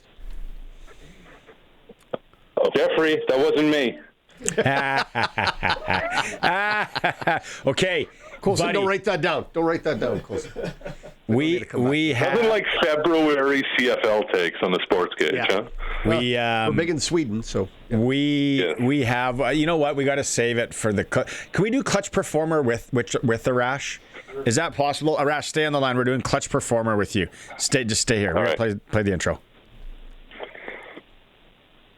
It's Clutch Performer, brought to you by Kellen Solar. 35 years of experience, moving water from a dugout or well without electricity. Visit kellensolar.com to find out more about your livestock operation. That's right. They're doing quotes for cabins, houses right now. I was just talking to the Kellen Solar guys. 14 years ago, Arash, today, 14 years ago today, one of the greatest quotes, outbursts, slash chirps I know what it is. in the history of sports happened. Strike to claim it. A strike to claim it. And he got it! That is why I did it! That's number 5! Are you kidding me? That's right! Who do you think you are? I am! Get it right! I know everyone loves the "Who do you think you are?" I am, but as I listened to it over the 14 years, that is why I did it. He also says in there, Pete Weber was absolutely off. He is extremely high, or he had massive anger issues. But Arash, it's just an all-timer. Pete needs to stop with Mark Kennedy to meet with Oscar and the to just once and for all bring this matter. Pete, the Royal Rumble. Oh yeah, man, it was the ring host so for the good. Royal Rumble. Yeah, that is why I did it. What? You kind of needed to if you wanted to win. I'm not following, and I think that's the great Gary Thorne doing play-by-play. He used to call NFL. He used to call NHL games on ESPN. I remember when I lived down there. He was one of my favorite play-by-play guys of all time. He played again. Long-time baseball voice of the Baltimore Orioles, too. Here it is one more time. This never. I love the dark glasses, too. Strike to claim it. A strike to claim it. And he got it! That is why I did it! That's number 5! Are you kidding me? That's right! Who do you think you are? I am! Get it right! Where did the glasses go? They're gone. Where did the glasses go? In the Hall of Fame. Okay, they're in the bowling hall of I fame. did it right was another one at the end. Man. Was that the moment humanity went off the rails, or was it a different time? We need more Pete in this world, if you're going to ask me, to be honest. That is someone they should bring in next year with you for the Royal dinner at the Royal Regina. Pete Weber. Pete Weber. Bowling legend. By the way, Pete Weber. I just stepped outside, and as soon as we brought up Pete Weber, there goes the fire department. So there's a line there somewhere. Yeah. Your ride's here. All right. Yeah. Thanks, buddy. We'll talk to you next week. All right, boys. Take care, Arash. Arash Madani. Coast to Coast with Arash Madani is brought to you by Brian Galdi, Smart Investing Solutions. The clutch performer within Arash Madani is brought to you by Kellen Solar in Lumsden, Saskatchewan. If you're thinking solar for your house maybe this year, they're quoting right now, especially when it's nice out. Kellen Solar, local company from Lumsden, Saskatchewan. Hey, the clutch performers are Regina Pats, right? Oh, yeah, it's yours. Out of the playoffs, right? Out of the mix. And now back. They're in 7th spot. Got 4 up on... not 8th. No, 7th. Got 4 up on Moose Jaw, who I watched them play there a couple weeks ago. They're playing like a great group. They're playing together and they're working hard. And I had a guy ask me, goes, why did they get up against Edmonton and then play defense? Why did they go to a 1-4 against Edmonton in their forecheck? Because Edmonton likes to carry the puck into the zone, and if they force them to chip it in or dump it in, Edmonton's offense is off the rails. Very well put, So, sir. Mr. Harriff's done a nice job coaching that group. Oh, did he get crapped on too? Or now what he's done with this group? Yeah. He might if they want to get rid of him, he might have people lining to be like, "Did you see what this guy just did? Got them to 7th place." Yeah. They got 2 15-year-olds in the lineup. 15. Yeah. That's illegal. It used to be illegal to play in the league. And he's got 2 of them, and he plays them regularly. First line, second line. Yeah, you know what? Hats off to Bradley Harriff over there at the Pats. He's done a nice job with that club, and he's got those kids playing well. It's exciting times. It is. And then even in Moose Jaw, too, as they battle it out. They're in the mix. Red Deer's in there for sure. They're in the mixer. Colson, you got one? I got 2. Jaden King will make history at the Briar, being the first black skip to compete in the Briar. So, where's he from? He's representing Ontario. Okay. So, Jaden King. Yeah, give him a shout out. And then got video for this one. High school Minnesota hockey with the trip to state on the line. And did they play 3-on-3? They did not. I saw this. This is crazy. So this is Adina against I can't. Adina. No, it's Adina. I looked up the pronunciation. Oh, look at that goal. Yeah. So it rolled up over the net. Yeah. Throwing the puck in. Wow. Just trying to get pucks in deep, right? Bounces off the back, rolls over the net. The same guy who shot it down comes, cleans up his mess. And it's Bodie O'Connell, who, that's his first goal of the game. He ends up getting the hat trick. They win 3-1. Look at the spin on that puck. That's if you missed it, you gotta have to watch the video feed that's later. Love those unis. Love the big green shoulders. The part that shocks me the most about this, so it made SportsCenter top 10 as number 2. Not number 1, number 2. And I can't find for the life of me what number 1 was. But I don't know what would be better than that. What was that? Like last night? It was yesterday. So it was on today. And I've been trying to find the top 10, but I can't. Huh. Okay. That was good. Good. Nice work. Clutch performer for Kellen Solar. Let's go to break. It's a Sports Cage. We are back streaming through our YouTube channel at sportscage.com, and we're on the home of Sports in Saskatchewan, 620 CKRM. Okay, before we get into the NASCAR report this week, talk about this pool that you guys are, because Curtis is in, Colson's in. Yeah. I'm not in. Some of the sales teams in. Some of the salespeople here are in. Okay, so the pool's pretty simple. Each week you pick, is it 5 or 6 drivers? 5 drivers. You should know this. You pick 5 drivers. You try to pick the 5 drivers who are going to get the most points, right? You put one guy in your garage. You have till the end of stage 2 in the race to move him up and take one of your drivers out. So if there's a crash, your guy in your garage, you can move him up and take somebody out. You collect the points that they get in the race, and that's your point total for the week, and you go through the whole season like that. Just like the drivers are getting points, you're getting points. Do you see my face? Yeah, That's me. That's me blank. with the two monkeys scratching their backs like Homer Simpson up top. Hey, you talked about the first black skip at the Briar. I found this the other day. It was pretty cool because it kind of takes you back. Eldon Pokey Reddick was the second black goalie in NHL history when he squared off against Grant Fuhr in his second game on October 12th, 1986. It marked the first time two black goalies went head-to-head in league history. Nice. We bring it up because... Nice segue. Tyler Reddick, no relation to Pokey Reddick. Are you sure? I'm pretty sure. Redheaded white guy? I'm pretty sure. Tyler Reddick, can he go 3 for 3? Reddick has won the first 2 races of the year, Daytona and Atlanta. Quite an accomplishment for a driver that did not win a race last year. In fact, the 2311 race team, with Michael Jordan as one of the owners, is presently sitting 1-2 in the standings with Bubba Wallace sitting in second place. Bubba Wallace being the only black driver on the NASCAR circuit. Really? Yeah. Yeah. Reddick not only won the race, but he led the most laps in Atlanta, so he was the leader start to finish in that. A great job by Tyler to win his second of the season. Other surprises this year is the emergence of some new drivers in the top 10. Although it's early in the year, Carson Hocevar sits at 4th and Zane Smith at 5th in the standings. Those could be called surprises. Disappointments early? The Joe Gibbs Racing Team. Hamlin and Bell sit 27th and 30th in the standings.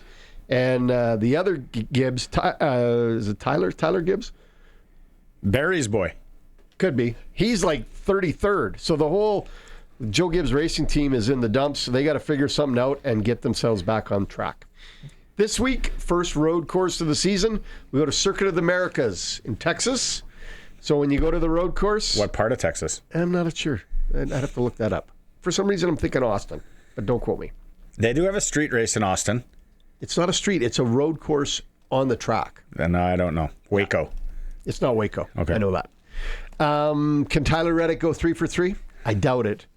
Teammate Bubba Wallace, can he take his first of the year? And if you're in your pools this week, like me, safe bets this week, Shane Van Ginsbergen, who won 4 all on road courses last year, and your buddy, AJ Allmendinger. They're the best on the road courses. Circuit of the Americas, Sunday. Sharky. Yes. I got a question for you. So I'm going to put a video up here, and I'll explain it to the listeners. So there appears to be a back axle here. Yes. Just hanging out in the middle of a field. Yeah. That's not good. No. And we're zooming out here, and you'll see it's from one of the stock trucks. Yes. So do you know what happened here? It fell off. Other than that, I don't know. Okay. I've seen that on the way to Waskesiu outside of Prince Albert. Yeah, go north of the Waskesiu corner on your way to Larange, and you can see that as well. Yeah. This is from the NASCAR's X page from today. So I'm guessing it happened this weekend. Yeah, or that Circuit of the Americas based on the look of that track. So this is the maybe the qualifiers for the truck series. And some mechanic right now is going, how in the heck did that happen?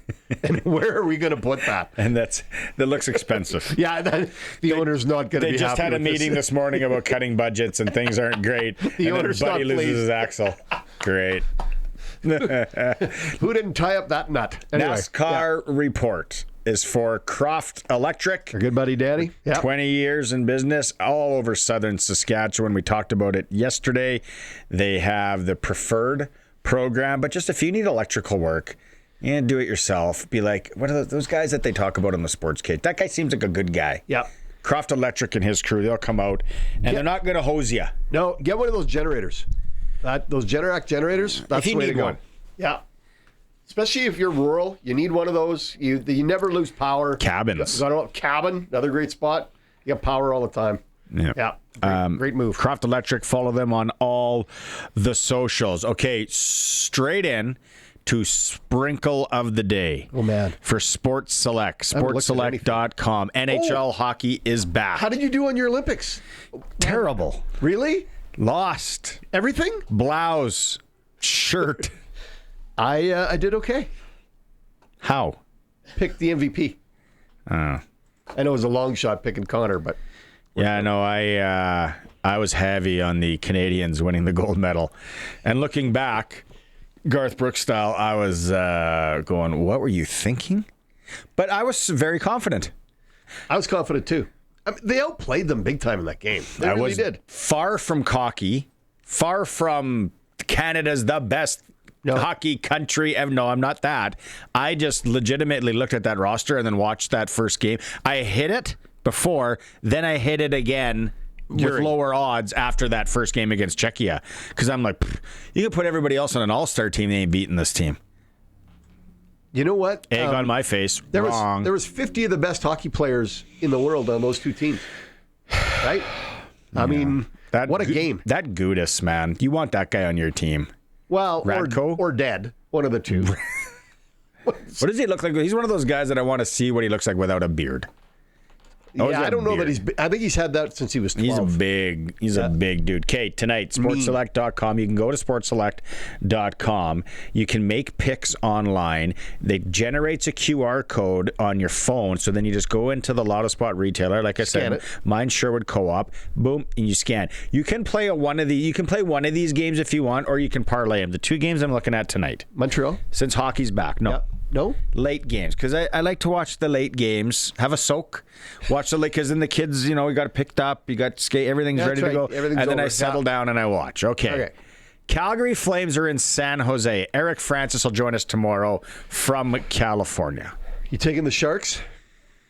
I am loving the Sharks. Yeah. On this bet, the Sharks are paying $205, $360 tie. I'm not going tie here. I like, for some reason, the Sharks. Now, if we parlay it with the Edmonton Oilers in Los Angeles, think about the travel, the Cabo San Lucas, swollen. I know you've had a few skates, but it's been a rough go. Los Angeles is paying $220 at home. I like both home teams. San Jose and LA, if you parlay them both, your odds are $451. What if you threw that 380 tie with Minnesota and Colorado in there? No, now you're just getting crazy. Well, I'm just asking the question. Now you're just getting crazy. I like that tie. Minnesota, Colorado at 380. I like that. Can we reconvene tomorrow at lunch? You see if that game goes into overtime, and then we'll see. Ooh, look at that. We'll play for a beer. Okay. Just you and I. All right. Who's closer, your tie or my home teams tonight? But if you want to hit them, like I said, $451, whatever your wager is, it's all legal, 100% legal, must be 18 plus to play. Generate the QR code, go into the Lotto Spot retailer, watch both games tonight, see how exciting it is. Bet on the original, Sports Select. Like I said, every bet is 100% legal when you're ready to bet. Get cash in hand and play with the original. I like those. I like this. $451. San Jose at home, Los Angeles at home. I like what you get when you go to they pay you out cash. Like man. I'd like the cash, please. Paper. Yeah. Paper, cash, money. I'm going to need cashola. I think I have a future. I have a future bet on Sports Select somewhere from the Olympics for Canada to win gold. Really? Obviously, they get to pick my teeth with that now. Yeah. That's useless. I remember now doing that too. Clean the rear camera on your car so that you can see in the mud. It just got worse. It's been a week almost, and it's getting worse. Oh, well. Let's go to break here. It's a Sports Cage. We are streaming through our YouTube channel at sportscage.com. Some Rider news today. They signed a gentleman with some NFL experience. Goes by the name of Jerry Jacobs, 5'11", 203. He's a defensive back. I like this signing, Sharky. I do too. He signed with the Detroit Lions as an undrafted free agent in 2021, so he grinded. He grinded to get to the NFL. Then he appeared in 40 games, making 29 starts. He's got some experience there. Nice signing by the Riders, bringing him into camp. National Hockey League tonight, Canadian teams. Montreal, home to the Islanders. We got the Sens home to Detroit. Toronto travels to Florida. Calgary, like we said, is in San Jose, and Edmonton's in Los Angeles. Saskatchewan Masters Curling Championship. 5 women's teams and 10 men's teams will compete. The Masters Provincials at the Tisdale Curling Club. The winning team will represent Saskatchewan at the 2026 Canadian Mix in Grand Prairie. You can find out all the winners tomorrow morning with Dave Thomas and SportsCage.com. Speaking of SportsCage.com, the poll today, do you think Benny Hebert's frustration with Swedish curler Oscar Eriksson is warranted? You can vote at sportscage.com. It's for Extreme Hockey and Sport, home of the price match guarantee. Anything you need. They got the ball stuff rolling in. They even can dabble in some golf clubs. Extreme Hockey and Sport, Halifax Cooperator Center, now in Moose Jaw at the Temple Gardens Center. I just picked up a new skate sharpener yesterday. Yeah, it went down, didn't it? Went down. Got to ship it away. Might bring it back fixed. But the beauty part now, I got the new one, put the box in the living room, and said to the kids, you figure it out. You guys can set up iPads and video games and all that stuff. Yeah. You're not going to fool me. I'm out. So sure enough, about 11 o'clock last night, I heard bzzz. They got it working. It's all good. Yeah. We're back. So yeah, Extreme Hockey and Sport, the sports ticker. Okay, we got to get some of these text messages because our internet was down. We're talking about the Rock and Roll Hall of Fame, the inductees. We have, I think, at least 5 on Mariah Carey, 5 on Iron Maiden, a couple Phil Collins. Okay. They released it yesterday. The nominees for the 2026 Rock and Roll Hall of Fame. Are we actually taking a poll? No. We're just having fun with it today. Surprisingly, no one of the SportsCage listeners voting for the Wu-Tang Clan. Yeah, I can believe that. Yeah. No votes for Sade. No votes for Shakira. We do have one for Shakira, and we know the gentleman. Luther Vandross. Luther Vandross probably going to get in. And New Edition. We went through New Edition. Belle Biv DeVoe, Bobby Brown. Yeah. You would know some of their tunes too, Sharky. Billy Idol. We've had a couple people. Billy Idol. But Mariah Carey, Phil Collins, and I guess there's been a few on Oasis. Yeah, Oasis, whatever. Thanks to Carl, Zoe, Trent, Curtis, Perry, Carl, and Percy for messaging in on that. Then we got, what else we got here? Brett wants to give us, sprinkle in a little tennis for extra juice. So Brett, you gamble on tennis at Sports Select? Because I know you can do that at the Futures. Really? Under the Futures. If you're a tennis fan, you know your tennis, which I don't. I don't either. You can bet on the Futures of tennis. Sports Select doesn't have NASCAR either, do they? Hey, you race car guys, gas just went up 10 cents a liter in the Queen City. Nice. Yeah, I saw that earlier. I saw it $1.20 in Emerald Park. Yeah, well, there was places $1.06 in Regina. Now a good deal's like $1.20. You know what? Anytime you want to look in the mirror and think about how smart we are as people and how much we know and how much, you know what? I got control on things. Then just remember how much we're pigeons. Because we fall for this whole gas thing, and we have no recourse. No, nothing. What are you gonna do? Pete Weber style. Yeah. That's why I did it. I did it. You can do Futures at Sports Select on NASCAR. I just saw that. Oh, for sure you can. I brought it up last year. Do you ever listen to anything I say? No. Who are you? Who do you think you are? I am. 14 years since Pete Weber had that quote. Okay, coming back, hour 3. Glen Suitor's probably listening. He's going to love to listen to a little Pete Weber. We'll talk some Rock and Roll Hall of Fame with Glen Suitor. Prairieland Rentals text line 936-6262. We'll be back after the news.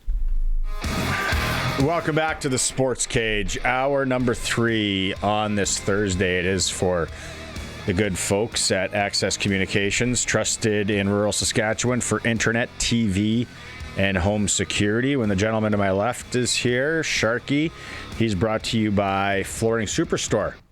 What can you say about the fine folks at Flooring Superstore? Fantastic selection of product. Found exactly what I needed, brought it in for me, and great installers. So couldn't be more happy.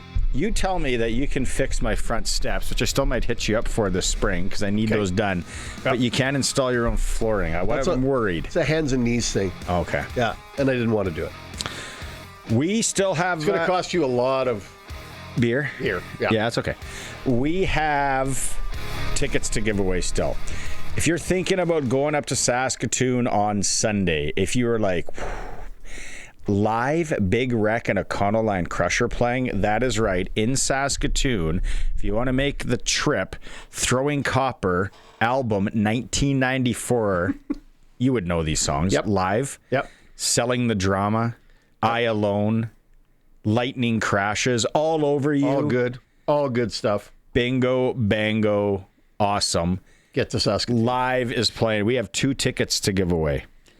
We've been giving them away all show, but our internet crashed, so it was a little bit iffy on the text line there. 936-6262. Say, Colson, Put me in the draw for the tickets. Put me in the mix, Colson. Put me in the mixer. I want to go see live Big Wreck, Econoline Crush on Sunday, 936-6262. Spread the love, Colson. Give me some love. Yep. We were talking lots of sports today. We talked the Ben Hebert clip. We got a message from Sweden that we had to throw into the Google Translate. And that's a legit story. Yeah. So they're not happy with us, but whatever. But they're listening. Yeah. That's the bottom line. They're listening. Love your IKEA stores. Yeah. The other thing or I can get a coach. We talked about before we got to play the clip again. It's been 14 years since one of the greatest clips, rants, chirps in sports history happened. Strike to claim it. A strike to claim it. And he got it! That's number 5. Are you kidding me? That's right. Who do you think you are? I am. Get it right. You did it right, Pete. Pete Weber, professional bowler, 14 years ago. Most of you, if you're in the sport and on social media, you've seen that clip, you've heard it. It never gets old. Yeah. It never gets old. No. Who is the lady with her? Is that his wife? I would imagine. Probably. Yeah, I would imagine. I mean, I don't know her personally, but I would imagine that's who she is. What kind of relationship do you think they have? What does he Unstable. What does he talk about at home? If he's throwing balls.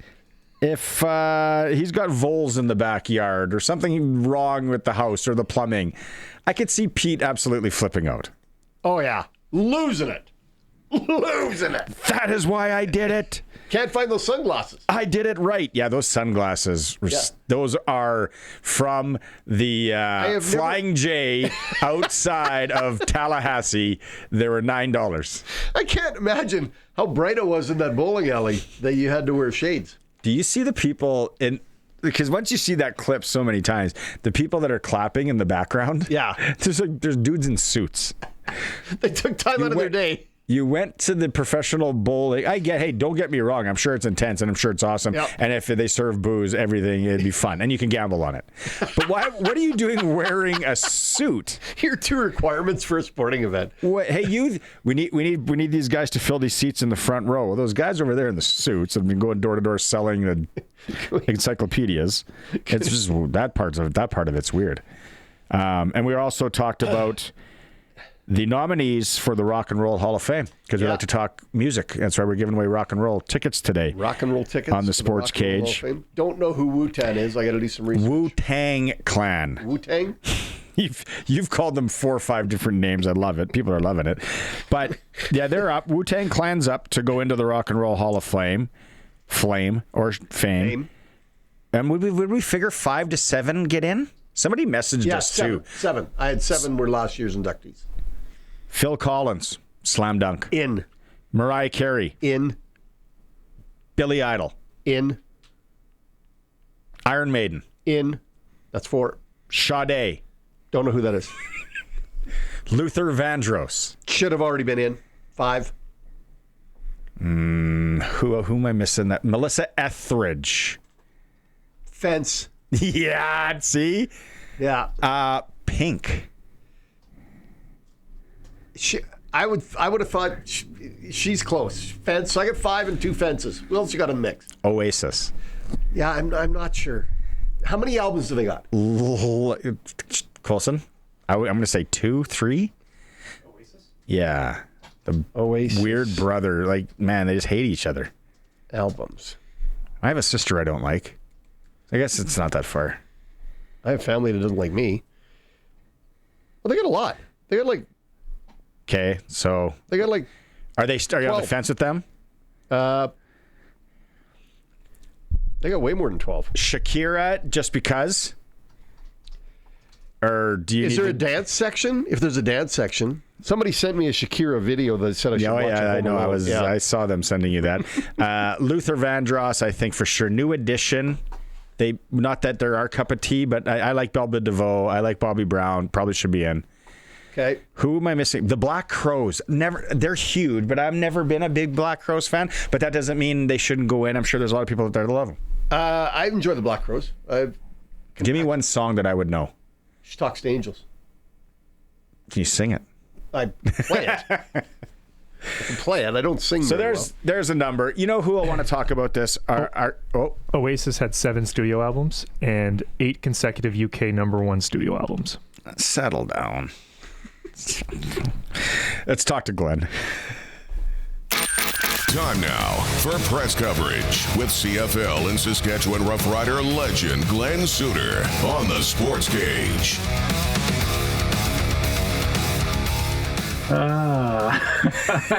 I love these discussions, gentlemen. I know. That's why I save it to when you're here and when you're coming here. up. Yeah.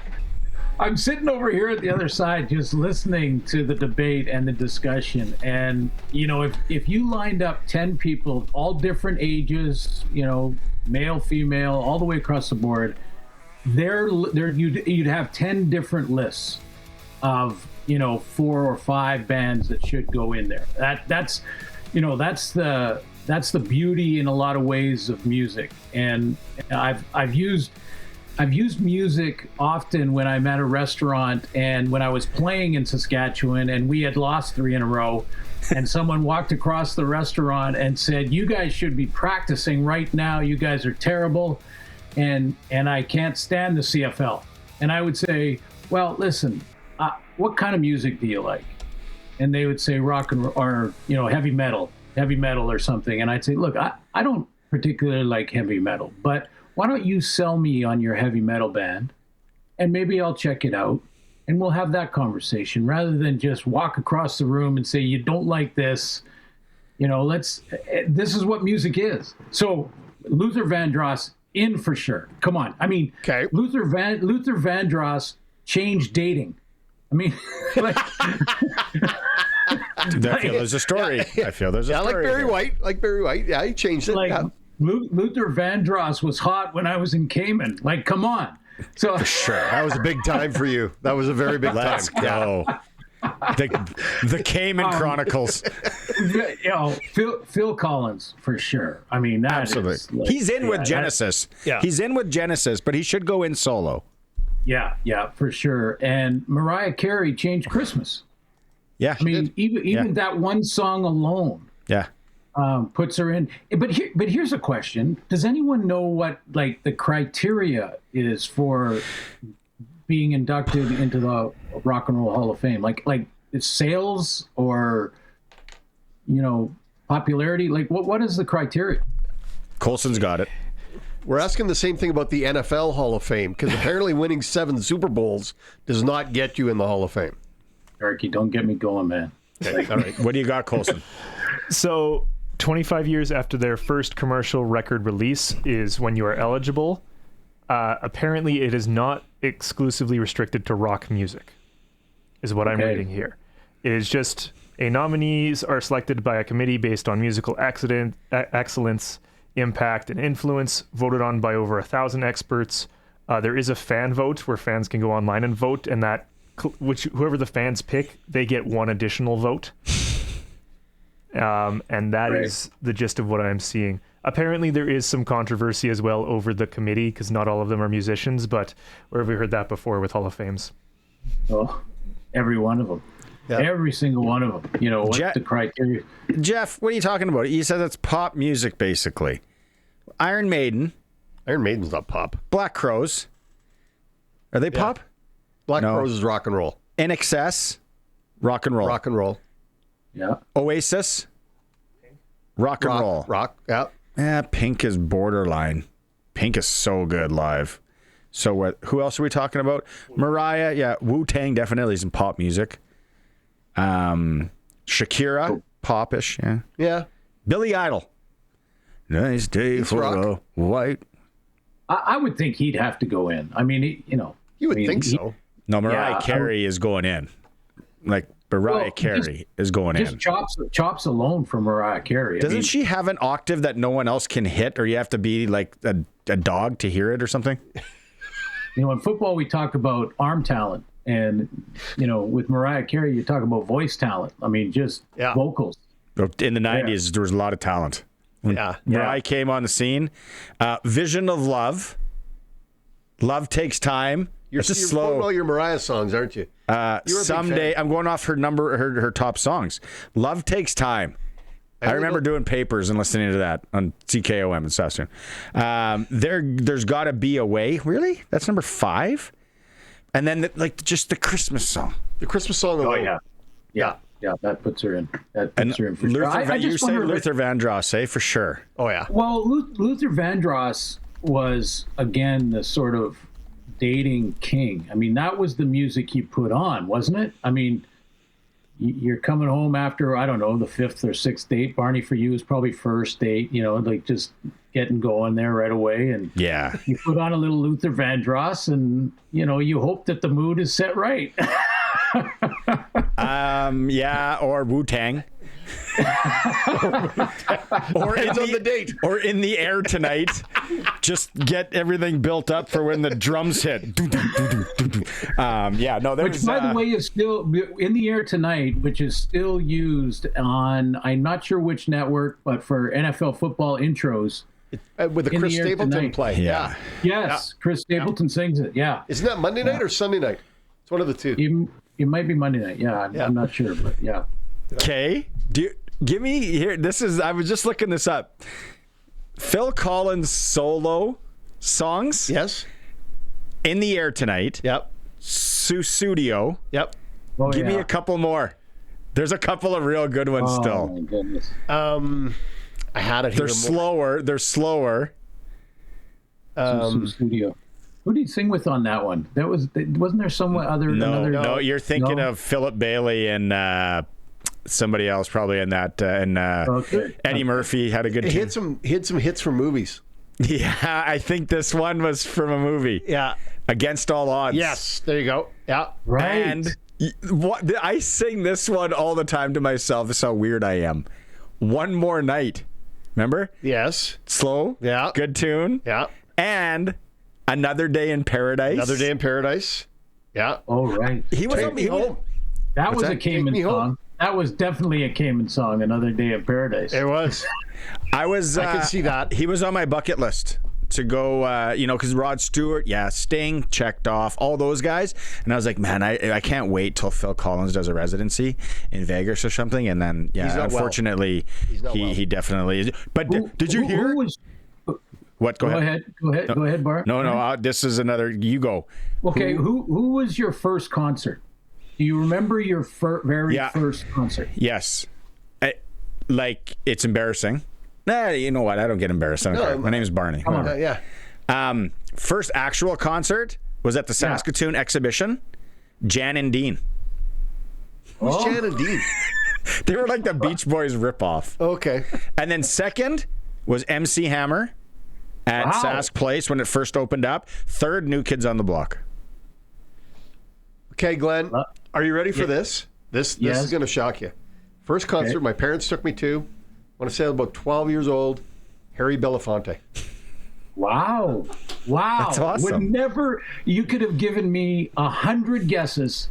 I'm not picking Harry Belafonte. Unbelievable. The Velvet Fog. No, that's somebody else. That's somebody else. Who was that's Mel Torme. That's Mel from Torme. Seinfeld. The Velvet Fog. Who's yours, Glenn? I'll never forget it. BTO. Bachman Turner Overdrive. I've never seen them. Awesome. It was just... They play here all the time, don't they?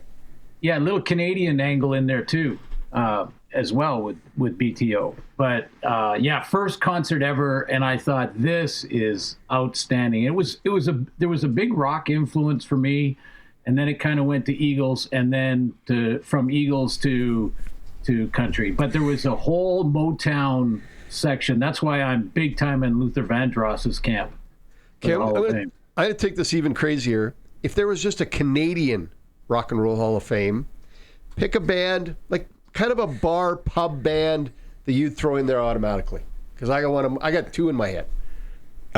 Say that again. Like a bar pub band. Like they toured, saw them regularly, didn't play big shows, right? Might play the fair. Kim Mitchell? The great one. Yeah. Doing his rock and roll duty? Yeah. But not what I had. Suits, what do you got? I keep thinking of all the country guys. Don't go Trooper. No, it's not Don't go Trooper. Harlequin. No. Don't go Streetheart. No. No, who is the Saskatchewan?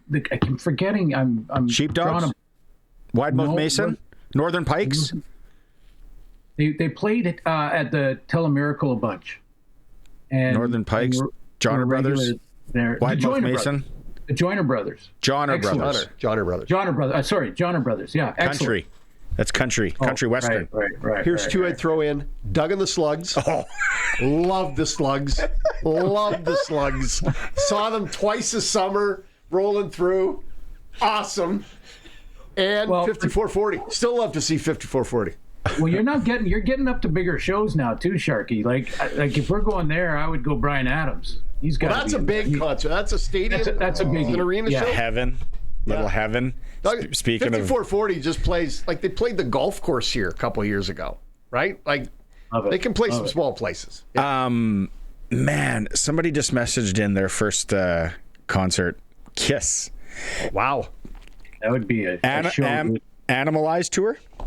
So, Kate, if you guys ever talk to my wife and she's like, oh, a present, did you hear what was finally announced? Metallica at the Sphere. Oh, they are they? Like, Metallica 1. I don't know if I can narrow it down to my favorite Metallica song, but 1 would be top 3. With how they do everything in the Sphere. Have you ever been to a Metallica concert when they play 1 and it's the soldiers marching? Yep. What they're going to do to that in the Sphere, I think. I just want, even if I can just go for that, pay my way into an usher, just let me go watch that song and get out of here. One song I'm out. And then I'll just stay.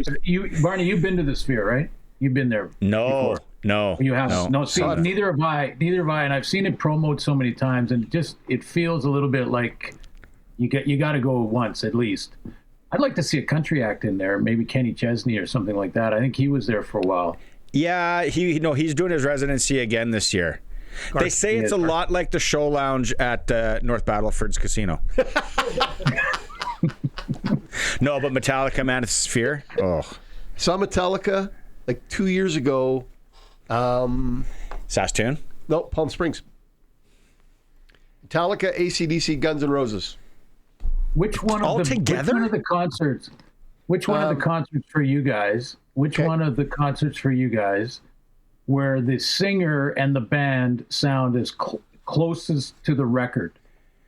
So, the one that when you see him live, because that's where I'd put Bryan Adams for me out of all the concerts I've seen. Bryan Adams sounded just like the record. Eagles. Yeah. They are so... Glenn Fry. Yeah, they are so good nowadays with the technology and the auto tuning and everything they do. Like Def Leppard played Country Thunder this year. I've seen Def Leppard twice. There's no way they can still sing like that, but how the technology and how they bring it all, and it was awesome. And an outdoor venue with wind and everything is always hard. Man, I could go laundry list of all that. But one of the best performances. Here's my favorite band ever is Wu-Tang. Roxette. Unfortunately, I will never see the original band play. Okay. Possibly my second favorite band ever. UB40. Like everyone knows Red Wine. Like I go deep in their catalog, and they played the Casino Regina. If you the original singer did. It was for me unreal. But you know who played Casino Regina Show Lounge, which is a great place to watch a show. Yeah, great venue. And blew everybody's socks off. One, I got to see Randy Travis before the stroke, and he played Casino Regina. Richard Marx. Yeah, I remember that he came through. Yeah, and it was just him and his piano. And every woman in that place was in the palm of his hand by the end of the night. That's when you play some Luther Vandross, right about then. Right then. You just throw a couple in. Well, I'm putting Richard Marx right in that category. Okay. And then the other one last year was it was a hidden gem because he wasn't supposed to play the casino. He was playing arena shows, and there was a day off, and the Beach Boys were at the Brandt Center, and something else was going on at Connexus. So this guy was playing 10,000 people arena shows, and for some reason, he played the Casino Regina, and we were like, this must be a mistake. We bought tickets. We only got singles because it sold out like that. Scotty McCreery, the country singer. Yeah. Yep. Like, I'm telling, if anyone ever gets a chance to see that guy, and you even kind of like him, Yeah. You just got to know a couple songs, but his voice, he's good. So good. We're Yep, 25 met him- minutes in. We've just talked music. Yeah, I met him love it. backstage one time. Excellent. Sounded like seemed like a really good guy. Who? You know, like a down to earth guy. Met him. Scotty McCreery. Yeah. Oh. And Tim McGraw out at Country Thunder. Yeah. Saw him backstage. He talked about his football career in high school and how he was trying to figure out what avenue he would take. Should I go and continue to play football, or should I go into music? And I just kind of quickly said, I think you made the right decision. It's February. Like, we don't need to talk. That's the other thing too. Like, people are texting in here. They're enjoying this conversation. But I do want to ask you one thing about the CFL while we have you on here. I love the rule, and we talked about it earlier in the show when Arash was on, how the Elks and the Bombers are going to get 2 extra picks this year because of snaps played by Canadians. I know you're a big Canadian supporter. You would love that rule too. What can you tell us about this rule, Glenn? How it all works? How they, is it pretty simple? Like, how do they break down the criteria, I guess? Yeah, I will find out more about just the sort of the list of criteria, except for that, the idea, it's kind of like the injured American that there's an American that can play so many plays. I'm not sure how they keep track of this in real time to see, but it's in our league for years. History will dictate that the more you can bring in depth and have great Canadian talent, the better your football team is by far. And in fact, when Don Matthews, the late Don Matthews, was winning games, whether he was in Toronto or wherever he was in Saskatchewan for a while, he would try to play with 2 or 3 Canadian starters beyond the ratio requirement. And the reason for that was to make sure he was covered in any areas when it came to an injury. So you could make a substitution. If you lost a Canadian, you didn't have to put a Canadian in that spot because you were playing with 2 or 3 more. You could put an American in there, and that would not put your ratio out of whack, but you also won't have a drop off if you don't have the depth you need in that position from the Canadian side. So he was always ahead of the curve on that, and that's why I love this rule. I'm not really sure. I'm like Arash. I'm not quite sure how they're monitoring all that and figuring that out, just like I'm not sure how they can tell how many snaps the designated American is playing. I just don't know if there's someone actually counting him on the field or how they do that. That guy can be better utilized in the video replay. I'm just saying that. There's better man hours used. I'm just throwing that out there. Okay.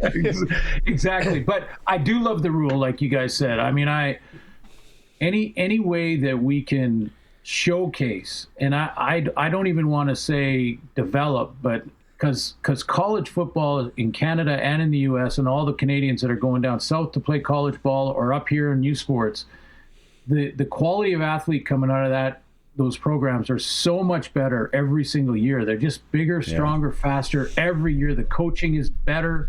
I mean, the U of S and the U of R are great examples of it, and because of that, these Canadian rules, ratios, whatever you want to call them, are crucial to showcase that in front of our home fans, all their family and friends, all the college people they played with. They're all going, they're all excited. This guy's made pros. So, it's any rule that would support that, I'm all for.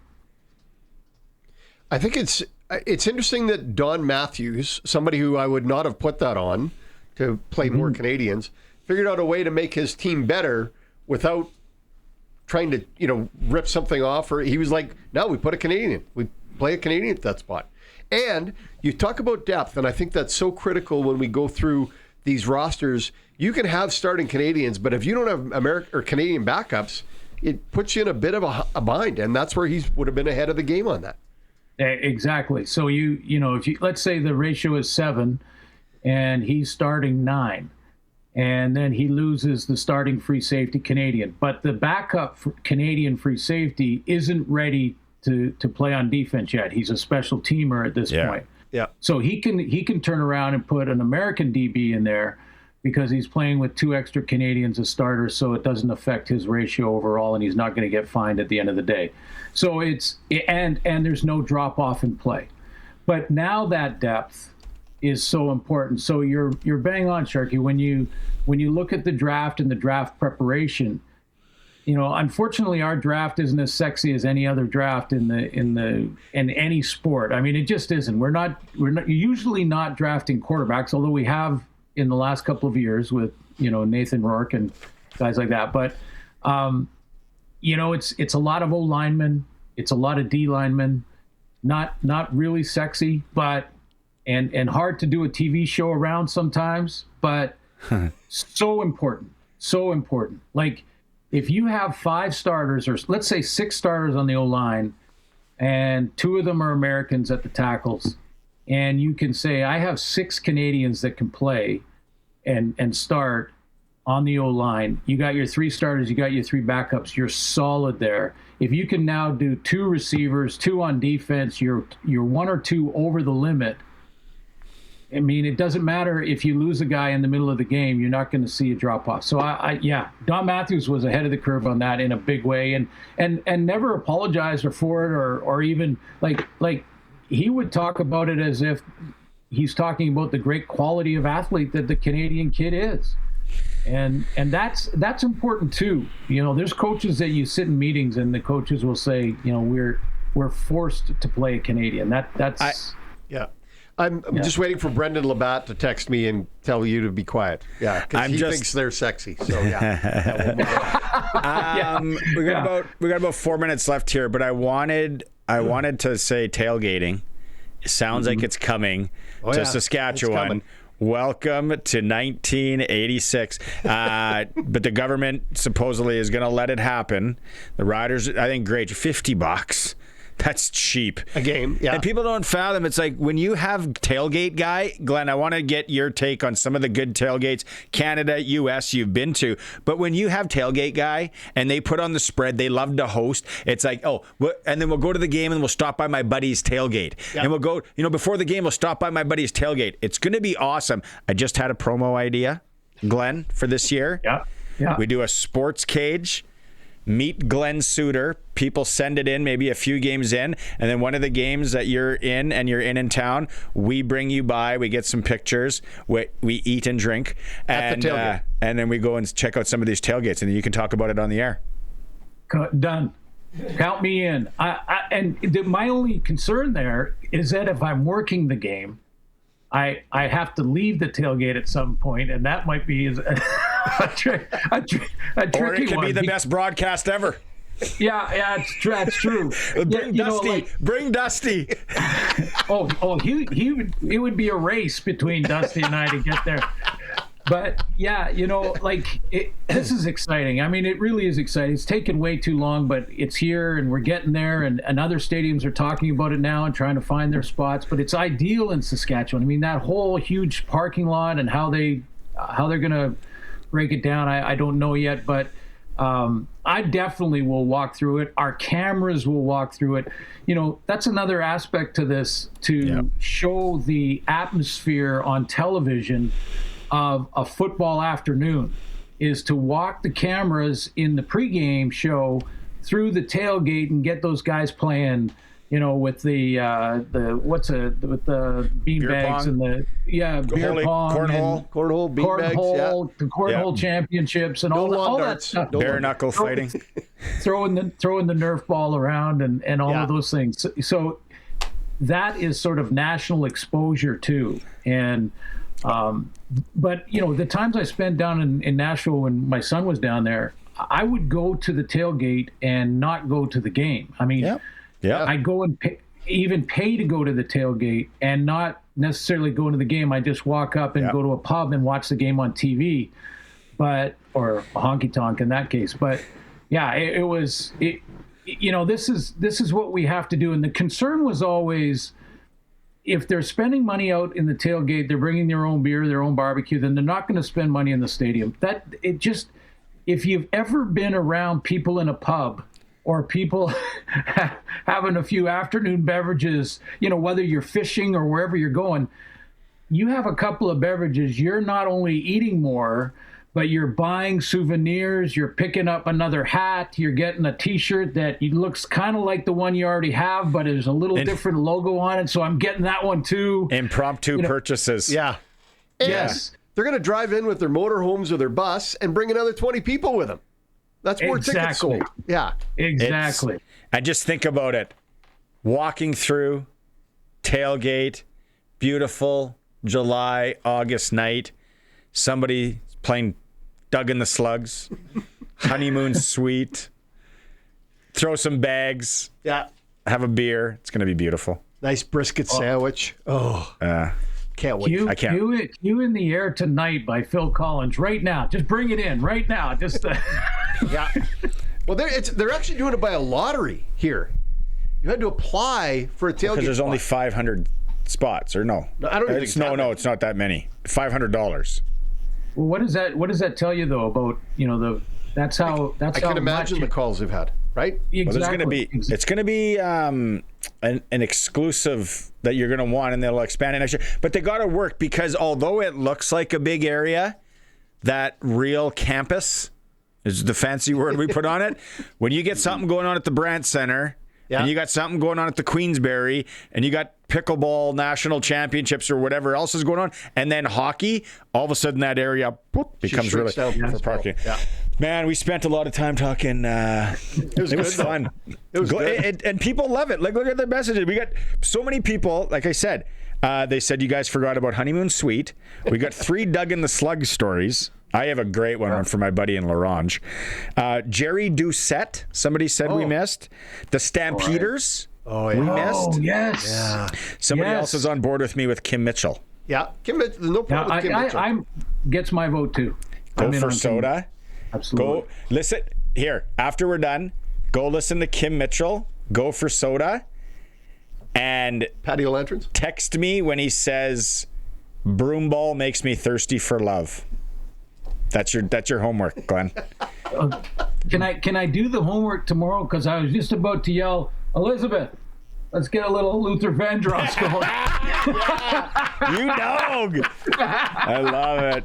All right, buddy. Have a good night. And good weekend. Run to the pharmacy, and we'll pick up with you on Tuesday. Love it. Thanks, gentlemen. Thanks, gentlemen. Press coverage of the Glen Suitor. That was good. Get a little Luther Vandross. Throw it on Luther. Oh, we got to go to break. That was awesome. Good segment. It's the Sports Cage. We're streaming through our YouTube channel at sportscage.com. Tomorrow on the show, going to talk about the Western Hockey League games, but also U18 AAA Midget Boys playoffs are starting on the weekend. Yep. Pat C's got the contacts first round. Regina Pat Canadians are the first seed. The Moose Jaw Warriors, who are damn good as well, are the second seed. So that fires up here in the weekend. We had the SJHL report earlier in the show with Benny Walchuk. It's brought to you by Chad Reach, Senior Wealth Advisor, GP Financial Services, and Avisa Wealth. There's only 10 games, 12 games left for a lot of teams there. Yep. I think the Pats, had 11. Yeah. No, I'm talking SJ. Sorry, SJ. Sorry. Yeah. Well, and same in the Western League, though. Yeah, like Melfort and the heater that they're on, making things happen in the SJHL. The Nipawin Hawks, he said, they're an older team. Yeah, I wouldn't count Nipawin out of the mix. They played well all year. And they deserve it. Nipawin, they've had a tough few years. I want to see Nipawin have a good season. Give a good run. Then the WHL playoffs. And if you're not excited, I know a lot of people listening in that Brandon area too. Mooseman, right? Like Brandon's sitting in the 5 spot. They're guaranteed a playoff spot. They got a little X beside their name. The Saskatoon Blades make the playoffs again. They got an X. And they're playing well. Yeah, like I ran into assistant general manager Steve Hildebrand, who used to be the trainer of the Blades when we used to cover him back in the day. And I just said, you know what? Long time ago. There was a lot of years, a lot of lean, bad years for the Blades. And they would be like, oh, we just grind into the playoffs and then have to play Brandon and Jordan Tutu and Eric Fair and those guys, and then done. It was just so hard. But now they seem, even on a rebuild, they're making the playoffs. That's what you want to see. Yep. And then you look at 7, 8, and 9. The Regina Pats, the Moose Jaw Warriors, and the Red Deer Rebels. Absolute fight. We talked about the game last night. Yeah. They're down, and then the Pats come back. And Prince George is no pushover. Like, they're one of the top teams in the West. No. Right? So, in Western Hockey League history, I know the Blades haven't won a championship. They have not. Who else has not won? Do we know that? A WHL championship? Yeah. Prince Alberta has. Medicine Hat has. Edmonton has. Calgary has. Brandon has. Blades, sorry about your luck. Kelowna has. Moose Jaw has. Red Deer has. Vancouver Lethbridge has. Swift Current. Or the Blades the only one. Victoria. Oh. Tri-City? Tri-City and Victoria? Tri-City was at... Tri-City made it in 2009, 2010, but they lost by the looks of it. So they have not. That's a really good question. WHL teams that have never won a WHL championship. Victoria? Prince George. PG. I would say Victoria. Obviously, Wenatchee's really new. Penticton obviously new. That's really... Are we looking? Anyone looking up? I'm looking up right now. How can I... But in the Eastern Conference, for sure, it's only the Saskatoon Blades. That's hard to believe. It is, isn't it? Gee. They've been around a long time. I feel even more sorry for them against Moose Jaw. Yeah. A couple of years ago. That wasn't even the WHL championship. They would have had to play Portland. Yeah. That was just the Eastern Conference final. Yeah. Grind. Hopefully Les Lazaruk's not listening. He'd be like, seriously, you got to bring this up. Yeah. How do I find this? Like, why was this not giving me this piece of information? Regardless, as you look it up, you look at the streaks that teams are on. The Pats are one of the top teams in their past 10 games in the entire league. Now, obviously, it's hard to compete with Prince Albert and Medicine Hat, but the Pats are 6-3-1 in their last 10 games. Like you said, knocked off the Prince George Cougars last night at home. Prince George is a good hockey team. They're sitting third, really good in the Western Conference. Pats play tomorrow in Brandon against the Wheat Kings. Red Deer is home to the Edmonton Oil Kings. And let's look. Moose Jaw does not play tomorrow by the looks of things, but Moose Jaw is back at home Saturday. Tough one against Penticton. Okay. Yeah, Penticton's a good The club. Blades are here against the Pats on Saturday. Tri-City has never won one. Saskatoon has never won one. Prince George has never. Penticton, obviously. Prince George technically won one as the Victoria Cougars before moving to Prince George. Okay, so that counts. Franchise history. Cooper All's days. And then Victoria Royals and their former Chilliwack Bruins have not won one. The Wenatchee Wild won one as the Kootenay Ice, actually won two. Oh, yeah. All right, and then, let's see, Lethbridge Hurricanes have won one, and in their other instances, and I guess you're just left with the Penticton Vs and the new Chilliwack team. I think Lethbridge has won a couple. Lethbridge only has one on here. I think they only got one. WHL championships? Yeah. The one in the 90s, Memorial Cup, Chris Phillips, and those guys. And then didn't they just go a couple of years ago? Lethbridge? Hang on. They played 96, in the... 97, yeah. Kootenay Ice, Medicine, Kelowna. Then they who won it like a couple... I thought Lethbridge went. Maybe I'm off my rocker. It goes Medicine Hat, Moose Jaw, Seattle, Edmonton are the last 4. Oh, okay. Yeah, Lethbridge Hurricane won the one in the 90s. Then before that, the Lethbridge Broncos, when the Swift Current Broncos went to Lethbridge for those few years, they did win one in like 84, by the looks of it, as well, for the Lethbridge Broncos. When you think about some of these franchises, how hard it is that have never won, and then you look at there's been a few runs. PA Wagon in the 80s, really good run. Medicine Hat had a run. Swift Current. Kamloops. For that little city, that little town. Yeah. What Swift Current's done with that junior franchise. 3 and wins. The turmoil, 2 stints of turmoil, bus crash, 86. And a coach. Heartbreaking. And then bad Graham James stories and everything that came out there. Yeah, Kamloops is a team, though, that they've been in the mix just about every time, other than this year. But, if somebody asked me, I think someone did ask me from the States, WHL franchises, what would you think most successful? Just on my years on this planet that I remember. The teams that I never feel, and there's a new one the last few years, I never feel Seattle's bad anymore. No. Seattle's always in the mixer. Yep. And mind you, they're 10th this year. But Portland. I look at Brandon. Yep. I look at Kamloops. Yep. I look at Red Deer. There's not a lot of years that those franchises have been awful.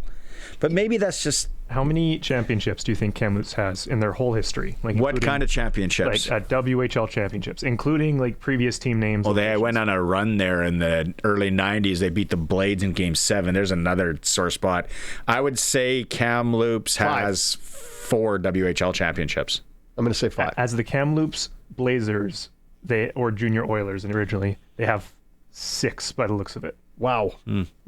Officially, they have 7 championships, but it might have been also previous. Well, they've won Memorial Cups. Yeah. Yeah. But even before that, they were the New Westminster Bruins. Sure, they were. They had 4 straight years winning there. Yeah, because no one ever was scared to play them. Before that, they were the Estevan Bruins, and they won one there. Huh. So. The original WHL champion. First year. Sun? No. What year? 1966-67. I got it in front of me, so I'm not going to answer. Yeah, I know. 60. Team is defunct, doesn't have any carryover history to anybody. No. There is a team that plays there now. And they beat Regina in the final. Oh, that would have been a rivalry game then. Hey, wouldn't that have been something? Moose Jaw Canucks? Moose Jaw Canucks were the very first WHL champions. Closed down the next year. Then the Estevan Bruins. Then 2 years of the Flin Flon Bombers. Let's go to break. That's a lot to do. You want to digest? I love it. Trivia time. It's a SportsCage. We'll be right back. Okay, Saskatchewan Roughriders signed an American defensive back today by the name of Jerry Jacobs, 5'11", 203 pounds. He played with the Detroit Lions, 40 games, making 29 starts. He was a free agent there. National Hockey League tonight, Saskatchewan teams. Montreal is home to the New York Islanders. Ottawa Senators welcome the Detroit Red Wings. Toronto's in Florida. Calgary at San Jose, and Edmonton is in Los Angeles. U18 AAA girls, 8 p.m. face-off. The Regina Rebels hosting the Saskatoon Stars. That's your sports ticker in Hour 3 for Steelcraft Doors Regina. Made in Western Canada for Western Canada. Steelcraft Doors if you need a garage door. That's basically it. Sharky, good show. Thanks, man. Do you have another trivia question quickly? I do have another one. Go. First Western Hockey League team to win the Memorial Cup. Regina Pats. There you go. Nicely done. That was tough. That's for Pump Jacks. Yep. Friday, tomorrow, Luke Mullender, Brennan Jones, third on Saskatchewan's team at the Briar. We're going to talk Pat C's and AAA playoffs with the play-by-play man of the Regina Pat Canadians, Farhan Lalji, and Eric Francis from California. We will talk to you tomorrow.